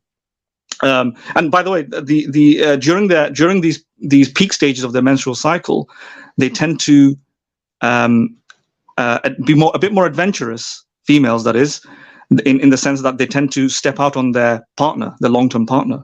In other words, cheating is more common during those periods of time.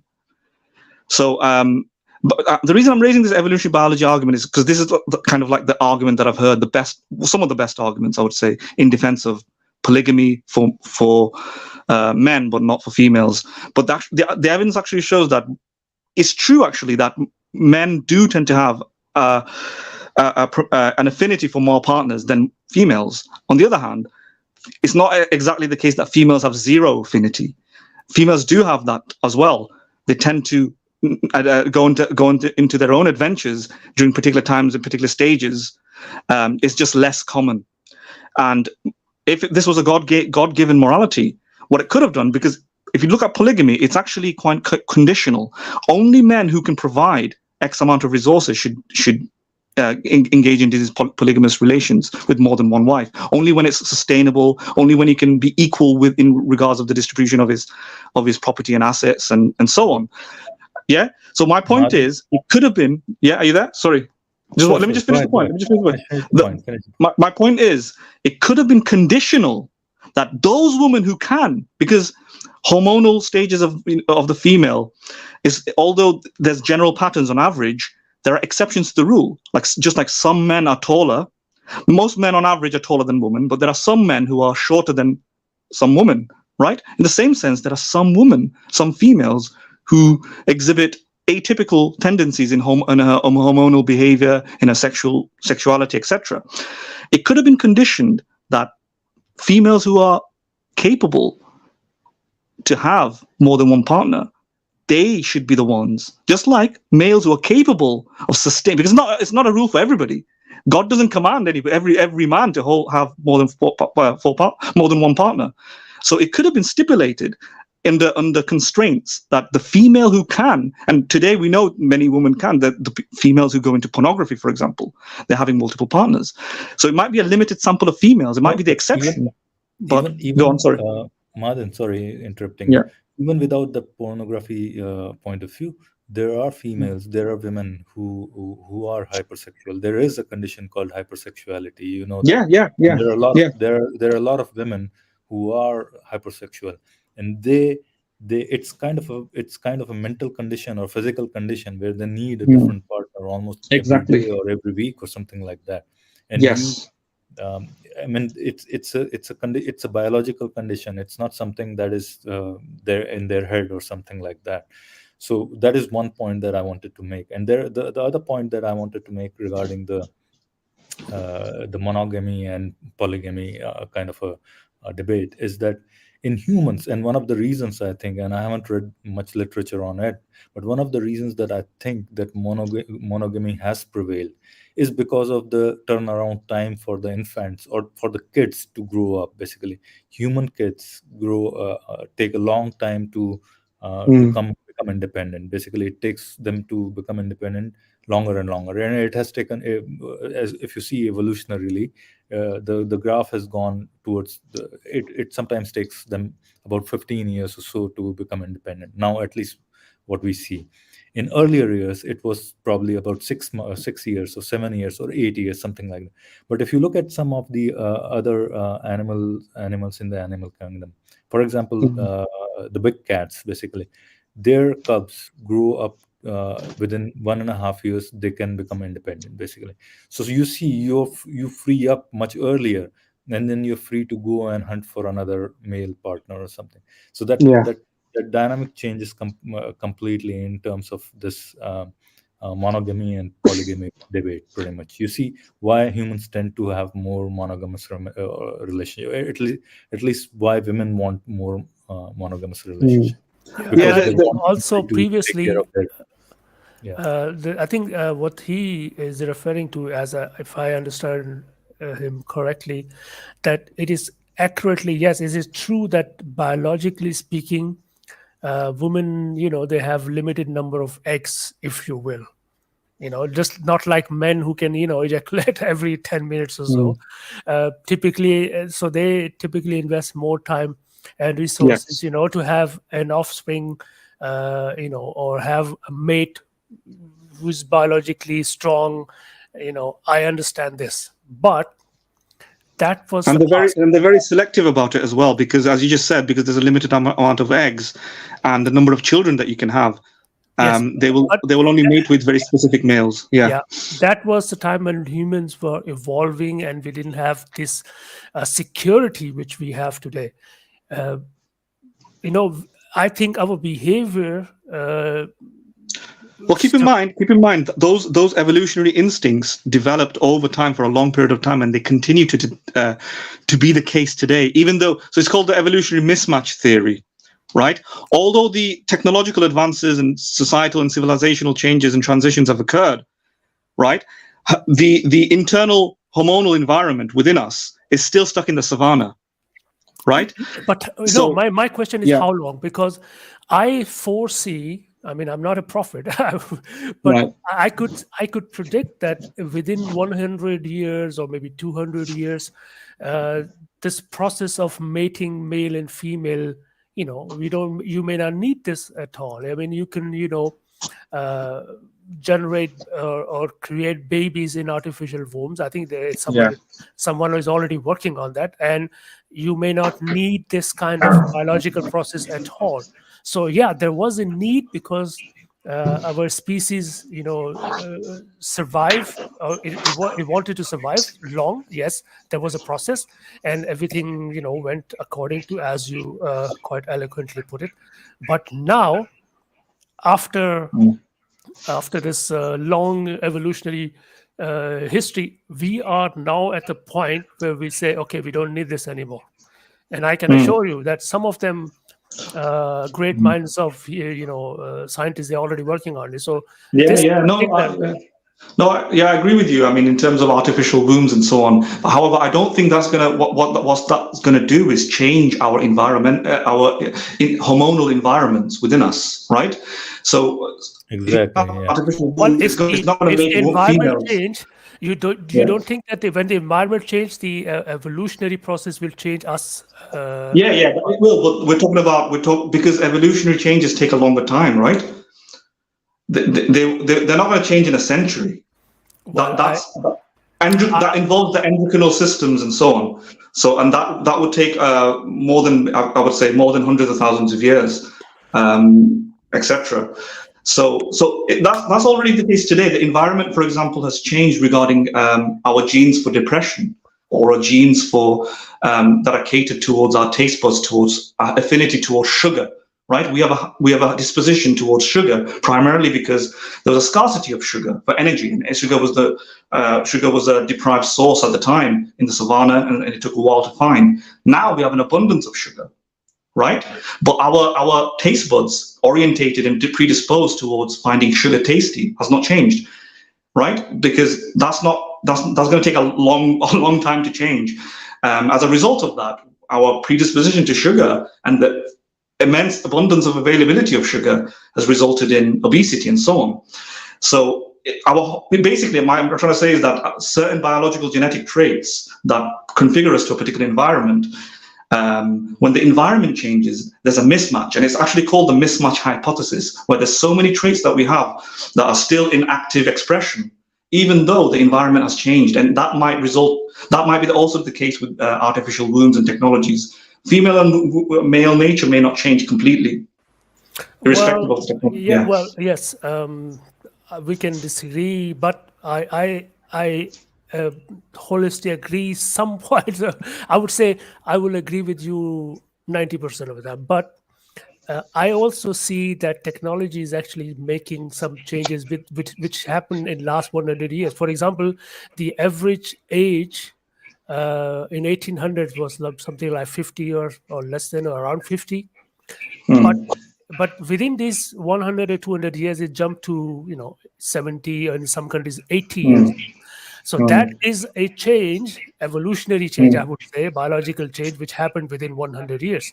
So I'm thinking on these lines that it could be because now we have long time to live. Our psychology may change as well because now we have more time. So, however, Rustan, in terms of an upper age limit, there's no such thing as a known evolutionary trait that says that our age limits were at 30 or 40. Do you get it? It wasn't genetically the case. There's no gene saying. No, it just happened because the environment changed. That's what I'm saying. the life expectancy increase in life expectancy is because of the advancement in medical sciences, basically. So we are still catching our evolutionarily. We might still be catching up to that change, basically, and who knows how much longer it's going to take for the evolution to catch up to that, basically. But yeah, I mean, we are already seeing those changes within us. You will see a lot of us are okay. Sorry, I'm going to digress. Mahadan, please go ahead. No, you made the point for me, because I don't think what I'm trying to do is trying to find known genetically selected for traits by natural selection. And one of them is our hormonal environment, because hormones, well, it's not socially constructed, our hormones, right?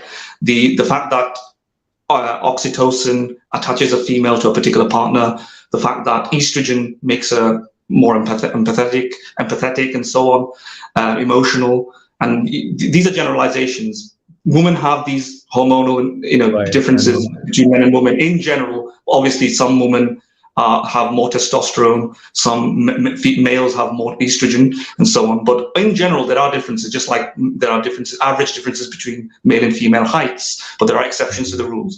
But in general, these are known to be naturally selected. And we know this precisely because, one, we've done twin studies, we've done cross-cultural studies. The same differences are maintained across the animal kingdom.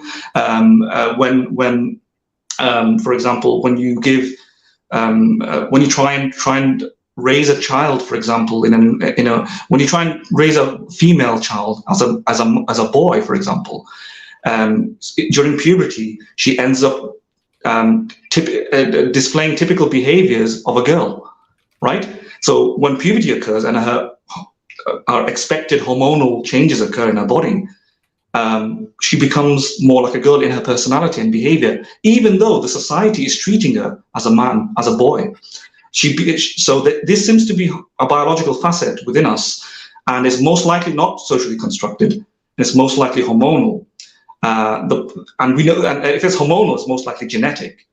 Unlike age, apart from there's no known, I would say, specific age sort of gene that said we were only going to live up till 30 or 40 or 50.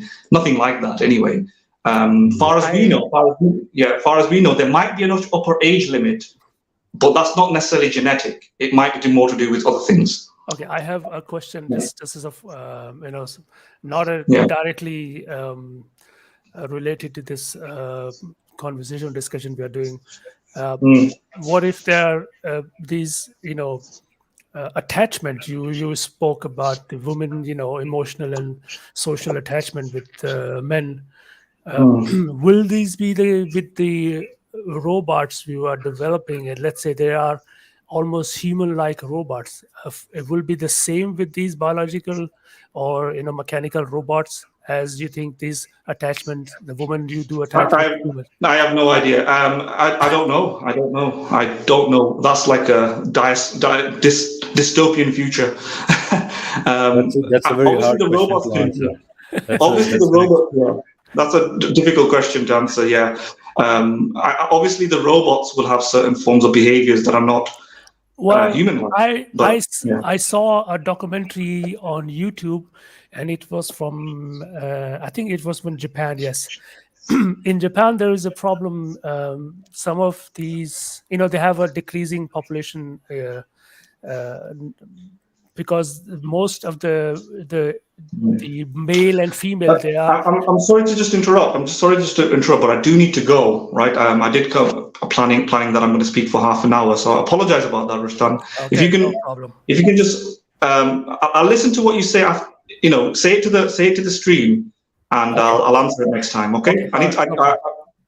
All right. So Philo and everybody, nice talking to you. Okay. Bye. All right, Martin. Take care. All right. Take care. Talk to you later. Right. Okay, we'll finish this. Okay. I just wanted to add this. The one thing was that the men who are finding difficult to find a mate, or but what they were doing, they were investing money and having these sex robots, sex dolls, and bringing them in their home, and then almost like behaving like they are their partners. Right. either That's virtual. been happening, Rustam bhai, that's been happening in Japan for quite some time now. I think there's another news that came out that a man felt like he was a dog basically, or he belonged in the body of a dog, or he was. So I'm not quite sure exactly what his thoughts were, but then he had a skin built of a dog, and now he lives as a dog basically, right? So these kind of things Yeah, are happening no, what I basically. was trying to say that this, yeah, the question of attachment, I think this is also subjective for me. I don't think so. There is a boundary which is in our biology, which compel us to attach only with the biological male or biological female. I think it is subject to change according to the technology and the environment, and that is why I So was you're thinking. you're right. You are probably right. I can't, as Martin said, there's no definitive answer to that at this point. You might as well be right. The issue we have at this point is, even if it happens, if it happens, it's gonna happen very slowly. The evolution is gonna follow. We might act upon it, probably consciously, humans, right? You might have an attachment, you can say that, um, uh, with a robot, as you said, right? But then there is nothing biological that's changing due to evolution towards it. You see what the point I'm trying to Yes, say? yes, yes. Your biological, your testicles are still gonna keep producing the sperms basically, Yeah. thinking that you're gonna mate with a female, for them to find a reproductive, what do you call, right? So that's what I'm saying. In a reproductive sense, your evolution might be still far behind, and at what, maybe there'll be a point when your body will say, reproductively, we are not going to produce any sperms, because there's no way for body to release, there's no use for body to release Well, them yes, basically, the, right? the thing, I think what I'm trying to say, that there will be a time, but I think it's much closer in terms of evolutionary time periods, because we are used to see a very long evolutionary past, millions of years. Now, I'm talking about a radical change in, at least in the reproduction of human or biological reproduction, at least in a couple of 100 years, I would say. And compared with million years of evolution, 500 years or 400 years is nothing actually. But I'm suggesting that you are right, because if you don't use one of your organ, it become, after a while, it's, the your body will say, okay, if you don't need this anymore, why keep it? So we have this already in our body, couple of so-called organs, we don't use them anymore. There used to be The they used to vestigial have organs, somebody, right? yes. The Yeah, we vestigial used to have organs, right? some use for them, but not anymore, so we don't use them anymore. Similar is the case, I think, within 400-500 years, I think, because I look on the trends and technology, that you will see that the biological uh, fertilization process would become obsolete, in the sense, because the future humans would think that it is dangerous for the benefit of the humanity, because it still contains some issues. For example, if you are mating with a female, there is a slight chance that you may cause some kind of mutation in the offspring, which is not desirable for many genetic reasons. So why don't we just remove this process altogether and produce babies artificially, in the sense, I mean, artificial wombs and other methods and so on. And I read one study. I'm unfortunate, I don't have this link in front of me. But basically, I actually saw that this is forthcoming. So in this sense, I'm saying that there will be a time very soon, When I say very soon, I'm actually talking about in the context of the evolutionary time periods. We see long evolutionary time period, like millions of years. We will not take another 1,000 years or 100,000 years. No, we may take 500-600 years to become independent, at least in fertilization process, and then the effect of the society will be, very different, because then you will say, okay, you are biologically inclined towards reproduce or reproduction of your species. This is the built-in, hardcore built-in. Everybody wants to survive, and there's one of the survival method is to reproduce and produce babies, so you can transfer your genes to the next generation. But if you don't need this process at all, and you can still survive, or as a species still survive, what will going to happen on your psychology? And then I would say, because this is like these organs we don't use anymore, you will see a very rapid change in the world. So that was my Right. point, in the sense that Right. we don't I need mean, this. I see your point. I see your point, and it's. I mean, see, there is an argument. You have an argument, and I'm not saying it doesn't No, have go any. ahead, go ahead. I mean, this is just a hypothesis which I and some of these people think that is possible. But of No, no, course, no. I'm not saying it's. I mean, I'm saying it's likely, but I mean, I can't vouch for it 100%. I think. I mean, it is a good argument in a sense. It makes sense looking at what we are seeing in the world today, right? I mean, the current affairs of the world that we see, we can see that this is a possibility. But I mean, I'm not gonna say that this is 100% the possibility, right? I mean, if you can see that we are slowly moving in probably that direction, probably is all I can say at this point, right? And but yeah, I mean, in that sense, yes, you're right, probably. and also I still trying to understand why evolution took us, or majority of the species on planet Earth, uh, towards this sexual reproduction, and not any other method, which still exists in this in the nature. I mean, yeah, other asexual reproduction mechanism out there, but majority of the species on planet Earth, I don't know if majority, but at least a lot of them use this sexual reproduction. I don't understand why. What was the reason for that?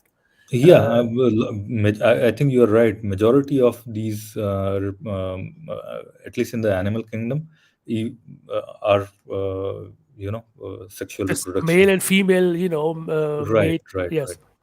And there are a few asexual reproductions, but uh, uh, probably they're in minority for Yeah, but sure. I just want to know your opinion about it, because I think if the reproduction was a method to survive, a survival of the species, Hmm. that's the only thing I could see. Okay, I could speculate. Okay, species want to survive. One of the ways to survive in the nature, which is very harsh, to reproduce and transfer your genes to the next generation, and then the next generation, so your species will survive.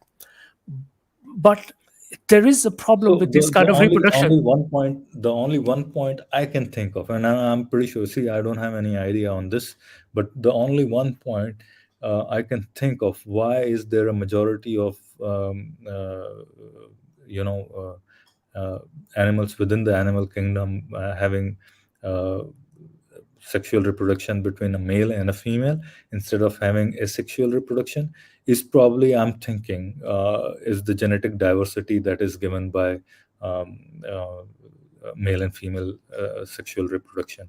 I'm not quite sure what the mechanism within the asexual reproduction is, and how the genes that carry out in the progenies fare out to be. Mhm. uh, I assume, just by looking at this data, is that they don't fare out that well, and that's why there are not too many of them. And that's how evolution has worked in favor of sexual reproduction. Yeah, well, yes, yes. I think that's. I heard this, and I think that's quite logical. But the I recently discovered, not recently, a couple of years ago, that there is a kind of a jellyfish, kind of a jellyfish species found near Japan, and it's almost like they say it's immortal, almost immortal, because you can cut them in half, and Right. both pieces will become the whole. So from the point of view of the survival, because this is for me is the most important thing as You're talking species. about box jellyfish? I think it was some I heard its biological name, so I don't know what they call it. Oh, the only two that I'm aware of, box jellyfish and Irukandji.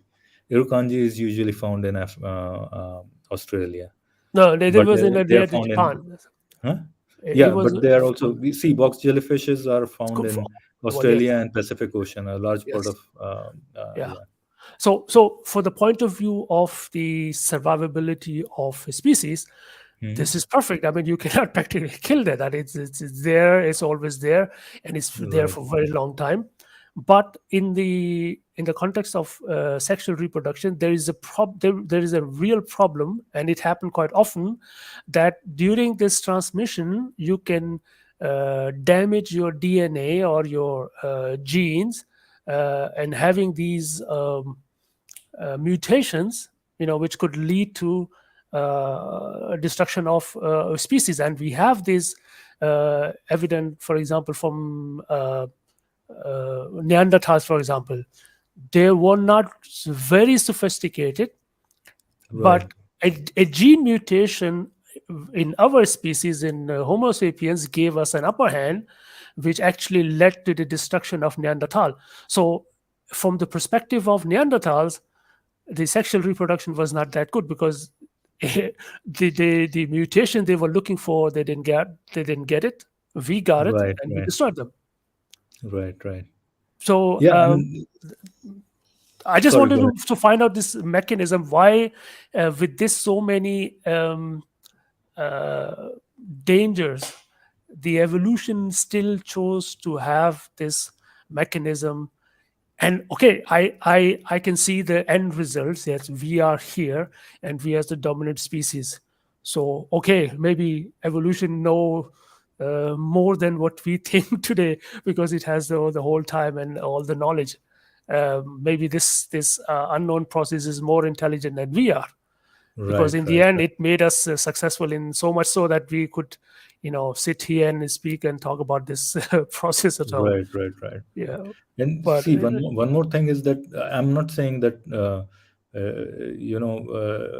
I don't want to make it sound as if I'm giving an argumentum ad populum, but the sheer number of species that go through this male female reproductive system is probably a testament why that was more of a predominant route that evolution fell through, basically, right? I mean, there probably is certain merit, and that certain merit, at least to me, it seems like it is more of a genetic diversity that it provides instead of asexual reproduction. But that is something for me to also search some research papers and see if there are anything that we are missing, well, basically. I'm a science fiction writer, so it gave me an idea. I said, Mhm. okay, there is one theory I have, that they originally on planet Earth, when the life was evolving, there was only one method, and that was like jellyfish and your budding and asexual reproduction. And then Right. came a meteor or a comet, life from some other planet, Mhm. where this particular method was ingrained, and it crashed, and it started a whole new chain of evolution, which actually dominated on this planet Earth, and now we are here. So we are all aliens. so, Wow. Right, so I right, think right. I can write another novel on it. So Right, right, right. I mean that. So you are adding on top of that theory that already stipulates that life on Earth can be alien, right? Through a well, comet, basically. you But gave me that. their whole point is that the life didn't exist on Earth before that comet or meteor or asteroid Well, struck you have to have some basic elements on the planet before you seed that planet, because you can throw something on, for example, on a planet like Jupiter or Venus, and you will be sure, oh, nothing will going to happen because the conditions are not right.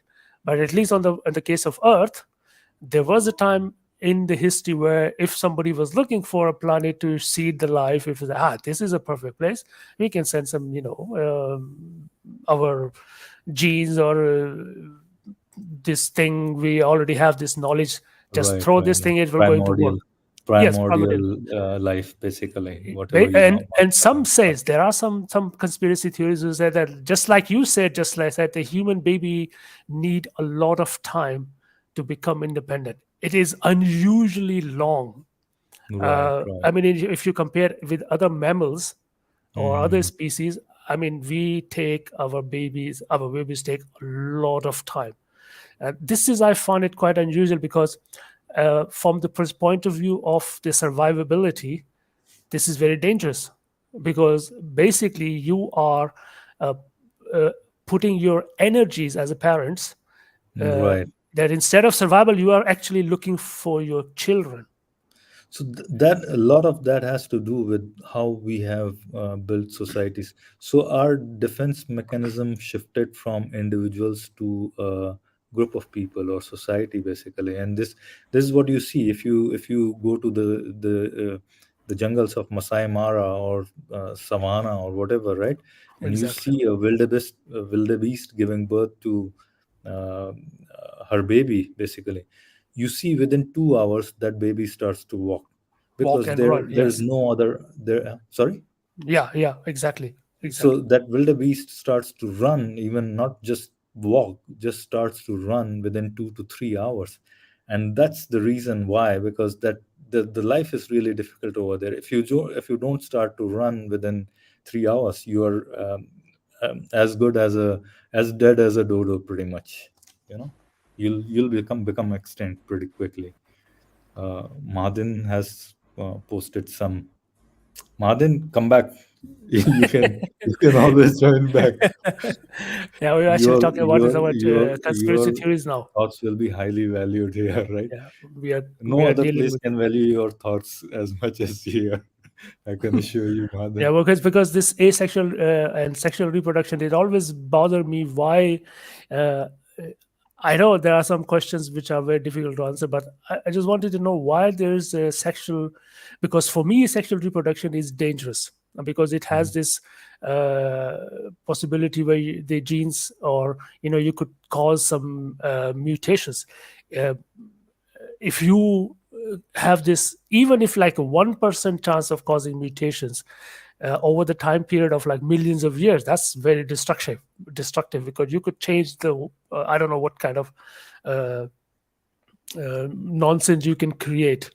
So Mhm. either it is very good that these genetic mutations are required, and it's also beneficial biologically, or else at least we have survived so far. So I think from the point of view of evolution, I think it's beneficial. um, but from the point of view of survivability, I used to think that everything runs around survivability. That's the most important instinct we have as a species, or every species want to survive. So for me, was asexual reproduction was easy, because you can reproduce without any problem, no modifications, or even if there was a modification, they were minor, but at least the modification, depending on the environmental pressures, would transfer to the next generation automatically, and you could survive.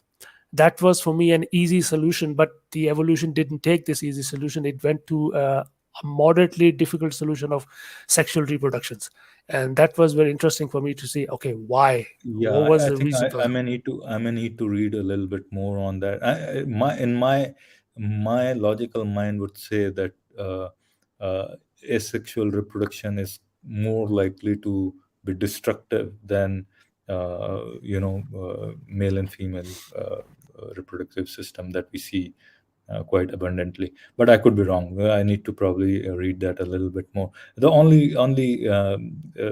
reason that I told you was I already mentioned that. Let me read Mahadan's message. I think what is Mahadan saying? Yeah, asexual reproduction can't get rid of genetics that are detrimental as easily than sexual reproduction. Exactly. Yeah, that's what I said actually, right? And genetic recombination and shuffling can diversify the genes, remove nucleotides that are deleterious. Basically, yes, I think I agree with Mahaden, and that's what I wanted to point out as well. All right, what is Mahaden? Mahaden, you need to come back up, man. You need to come back up. Put your thoughts, and then we'll close the stream. It might be okay. There's third message from Mahadin. Says it might be to do with speed. Unicellular organisms reproduce many and very quickly. Others don't. Right. Yeah, that's also, yeah, that's a good point, because Right. when we conceive, it actually start very small on a unicellular level, and the Right. changes Right. can happen very quickly, whereas a jellyfish may take some time. Right, and if I understand Mahadan correctly, when the speed is an issue, if you have one detrimental over there, you'll be gone in no time, pretty much, and that's when it makes sense to have a diversification into two, basically, where you give a little bit more time for your survivability. Um, Seems like a logical point to me, at least in that sense. But it seems very easy. That's why I when I see the complexities in the in the nature, for me, this solution or setting up on this particular solution, it seems very easy. I don't think so that it's that easy. There is something is going on, and there is some change which actually. I just wanted to understand that mechanism, which which led the majority species. I don't know if it's right to say majority species choosing sexual reproduction over some others. Right. We both have some benefits. I mean, we can see there are some benefits on both sides. Right, And right. I think, yeah, I mean, there's no doubt about it. Both of them have, but somehow one won over the other, right? And one yes, survived for much. that's a clear winner in evolution was the sexual reproduction or that mechanism. Yeah, So yeah, and it is. I'm not quite sure if there is a large chunk of literature that talks about this or not. One thing I'll do is definitely after this stream, whenever I get a chance, I'll have a look into it. Basically, if there is any literature on it, I don't know. I mean, probably it is an issue which is still not resolved as yet. Probably. Who yeah, I knows? think that if I remember correctly, the one of my good friend Ray, the producer, he had once a professor, I think his name Jerry Coyne. I think he wrote also a couple of books. He's a very good biologist and Right. evolutionist. So I asked him the same question, and slightly differently, but basically the same question. And he simply said, "Well, we don't know." Right. I don't think we have. There are lots of unsolved mysteries to this, universe, and one of these is this, right? The one you mentioned. I mean, just to mention, probably there are hundreds others within the biological sphere. Biological sciences, basically. And the one point that I wanted to make, probably 5-10 minutes back, when you pointed to us being, alien species and all those, and that's a fair point, and I'm not disagreeing that that's not a possibility. That's could as well be a possibility. The point I'm trying to make here is we are still stuck with that same age-old problem: the origin of life. How did certain inert molecules combine to become life, basically? And that's going to be probably remain a very fundamental question for us to ponder over. Yes. Okay. Now there are some advancement, I think, in this area, but of course, this will be very difficult to reproduce in lab settings, because the environment at that time, 3 or 4 billion years ago, were completely different. I mean, we didn't even have oxygen at that time in our atmosphere. The conditions were very different. It's very difficult to No, so reproduce. the question that's posed usually, and what I have read is there is still an opinion, different opinion, whether the atmosphere at that time was oxidating or reducing, basically. Yes, So, yes, so exactly. there I is a heard that question too. because it was earlier, it was assumed that it was an reducing atmosphere, which is, uh, oxygen was released instead of oxygen was absorbed, basically, right? Yeah, yeah. So that's there is still a difference within the scientific community whether that is true or not. There So is a new, what I heard recently. I'm still reading that book. In It says that instead of this primordial soup theory, which we heard so many times, uh, the life started under seas, basically very deep. Where you have these the vents, hydrothermal vents, yeah, the hydrothermal hydrothermal vents vents, under yeah. this extreme pressures, and that make more sense to me after reading it than for example, the primordial soup, because for me always the problem was how these the early unicellular organism actually become unicellular, because you need some kind of protection. You need uh, a membrane of sort, Right, to have a body. It right. is possible under these vents where there's a lot of pressure, that, for example, if you're producing a gas or gaseous thing, because it's gaseous, it will allow you to have a certain bubble, because you have a pressure of the water, but it's still, you are under with the gas. So you can Mhm. create a bubble where within this bubble you could have these early sign of like a possibility of some kind of membrane building atmosphere, which over the time evolve it. So I see some merit to this particular vent theory, but again, Right. this if you Yeah, I mean can. there are all these different theories. Even the Miller-Urey experiment produced Amino acids. amino acids, right? So even if that's considered, you at least have. I'm not quite sure which theory the scientific community is more inclined towards, but I see all of them as a possibility, and uh, unless until we have a little bit more of evidence, I'm not quite sure where I lean on it. Basically, I'm pretty much agnostic about Yeah, me too. Me too. yeah. I hear all this stuff. It's a fascinating time. I think when we have this possibility of simulating biology, when we have this computing power where we could go and simulate more and more, we may have some better understanding. But to say definitively that we will end up in finding how the life start, I think it's very difficult, almost Yeah. impossible. I spoke to one of the scientists from this life project. I forgot his name. What was his name? He's the senior guy in this. What's his name? Okay, it's not occurring to me right now. I spoke to him probably about 2 3 years back. It was a general chat, but they are doing this research on the from one of the universities in the UK, and what he was saying is we are close to it, close to finding how life may have evolved, but his close meaning was that probably 10, 20, 30 years or something like that. So it's a huge long research, not a huge, but it's a research that's gonna go deep, Mm. and maybe not we'll have answer or not to that.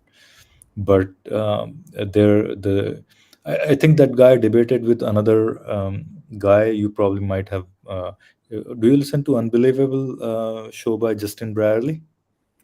I heard a couple of them, but not recently. Yeah. So this guy was once in chat with another guy on this Unbelievable show. The other guy's name I remember, James Stewart, right? So James James Stewart. Stewart is Okay. James Stewart is a nanotechnology, nanobiologist or something like that, right? A nanotechnology guy, pretty much. So the conversation was between these two, and then that's after that I contacted this guy and heard from him. But I have Okay. still. I actually were reading the book of Nick Lane. Mhm. The book name is The Life Ascending. In this, he started. It's actually a book on evolution. He tried to give some evidence, but he wrote a whole chapter above possibilities of life, how the life started. He also mentioned this. I don't know. He may be the part of the same group, but he actually mentioned that particular idea that there are more chances that life may be evolving undersea near these thermal vents rather than starting in some kind of this pyramidal soup type settings. Right. It made me I mean, if you ask me personally, more sense, but of course, I mean, until and unless we have definitive proof. Yeah. I mean, I'm until I have read all those. I mean, I read a few of those papers. I probably won't be able to judge one way or the other, right? And but the religious community is gonna ask you to produce a rabbit from the a rabbit from all those Well, primordial at least you soup can or give them, they under a give you, hydrothermal vent, yeah, they give you simple Unless, solution. yeah, They give you very simple solution. right. God made Adam in his own image, and that's it. Right. Send him down. And I'm saying when it comes to evolution, you'll have to show them that there was a common ancestor. There was a common ancestor, and you can make one deer and one elephant from it. If you can't show that, your evolution is wrong, dead wrong. So unless until you can do that, you have no chance, man. You Yeah. just no have no chance. Yeah. I mean, if you ask them, okay, good, I will going to accept the Adam theory, but just give me the mechanism, the whole mechanism, how he was created. Just give me some mechanism, okay, how Allah created and how he came down. I will accept the Adam theory. Then they also have no answer to that as well, because this is like a very simple story. Adam created sand on earth, finished. No need to I mean, ask any other see, I question. mean, let's keep aside Adam and Eve's story as well. I mean, I like to go into those things. One very fundamental question is if your God is true or is a reality, basically, why would he need pretty much millions and millions and millions of living beings have the same structure, similar structure, not same structure, very similar structure? Evolution can very well explain it Yeah. within the common ancestry. What can explain God's mind that he was just, he didn't have any other ideas? He was brainless. Also, I mean, he, His creativity was stuck with yeah, he also four made limbs. you almost similar to a chimpanzee, almost like 98% similar to a Yeah, I mean, chimpanzee. saying all the way down. I mean, it's not that, and you have to just go probabilistically. If you see, not the great apes, your body structure meets that with of cats, the dogs, and then you go as far back as tetrapods and all those, the tiktaaliks, and then the whales, and then you just can go back and back and back and back, and it just matches miraculously. But God doesn't need a miracle. God is himself miracle, right? So he could have like made something with 10 limbs. Okay, somebody could come and say, hey, we have octopus, right? We do have. You, we check, see atheist, checkmate there, right? So Yeah. and it's I mean, they it's can also claim that there was. I mean, they can claim anything, and then if you say, okay, where's the evidence? They will say, yeah, there was a species, but it is already gone now, because right, we know that millions of species have already been extinct. So they can right, technically say, yeah, there was a time when these things used to roam on the planet Earth, but now it's extinct because God removed them, and we are here now. So it's right, very right. easy solution. That's why I said it's a solution for if you do not have time. So instead of cooking yourself, you can just order one from your local pizza shop, and they will send you See, any pizza you want. right, right. What's Simple his and name? easy. What's this very famous atheist scientist from UK? He says theists are lazy or something like that. He uses a very derogatory term for theists, that any scientific question you have, all you do is just put your God in there and you have your solution. We scientists do most of the work. We think, we go through the problems, we solve, we put our minds. We are not lazy. You theists, you are lazy. Something like that. What's his name? Atkins. What's his name? Atkins. Something Atkins, probably. Or Okay, Ron yeah. Atkins. Huh? Ron No. Atkins. He's a biologist. I think he's a Okay, okay. biologist. Yeah, I know what you mean. I also forgot his name. Yeah. Is he Atkins? Yeah, but I think Atkins or this something like that. yeah, but Some. this for me is also evidence for biology and evolution, because from evolutionary point of view, our brains are we are evolved to to conserve energy, especially our brains, because our brain take and consume a lot of energy. So if we Right. invent so much time discussing these things, we will not survive. So I think evolutionary perspective, we were evolved in a way to have these simple solutions Right. to survive long enough. And So for you, me, you're that s- this kind of idea is actually proof to evolution. right. So you're saying theism is a byproduct of evolution, right? Yes, I actually believe that. I Right, actually right. consider, No, no, not believe that, but I consider I'm just that. saying, I'm just saying that it makes sense, right? Yeah, it makes sense Because for you have me to because consume. Yeah, I mean, you can give kind of a logical reason behind it, in a sense, basically. Yes. Yeah. Why think so much, man? Just make up a do you solution remember and we be had a couple happy. of weeks ago discussion with Desinio, where we were talking about the reality, and we see a very tiny part of the reality, because for me evolution actually save us, or saved evolve us in a way that we could save some energy.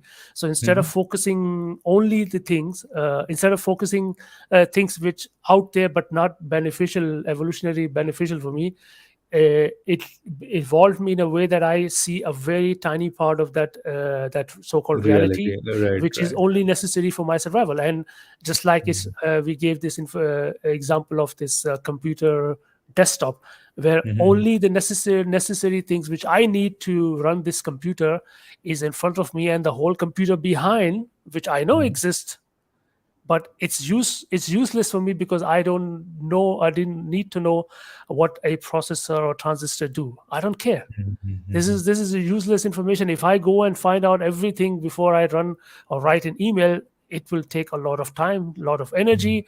Hmm. It's probably dangerous for my survival. I don't need this. So what the evolution did, okay, just focus on that small simple desktop, click that button, that's it. And that's Right. why I consider that the reality is much more what we can see. And that's what's the point I was trying to explain this, but he was not having this because it's Right. also I very think I was with you on that point yes, pretty yes, much. I think the way yes. we were saying it, it was different, right? So चलो रुस्तम भाई stream को close करें. yes, sir. We took a lot of time. Right. Nice talking to you as always. Today's stream was pretty good. I think the only thing is we didn't cover as much of the debate as we would have liked, Yeah. but next time. But the conversation between all four of us, you, Mahadin, then Khayali Bhai, it was pretty awesome. I always look forward to these kind of conversation. Well, Until next time, yeah. Thank you very much for having me and always taking welcome, over your Rustam. stream and taking the different direction altogether. Not a Apologies for problem. that. Always welcome. Always welcome. But, you, Kayali bhai, are always welcome. Anybody and everybody is always welcome. We like to have these kind of conversations. As you know, you also like it. I know that as well. So yeah, thank you very much. Take care, guys. We will see you next time. All right, Rustam bhai. Take care. Bye bye.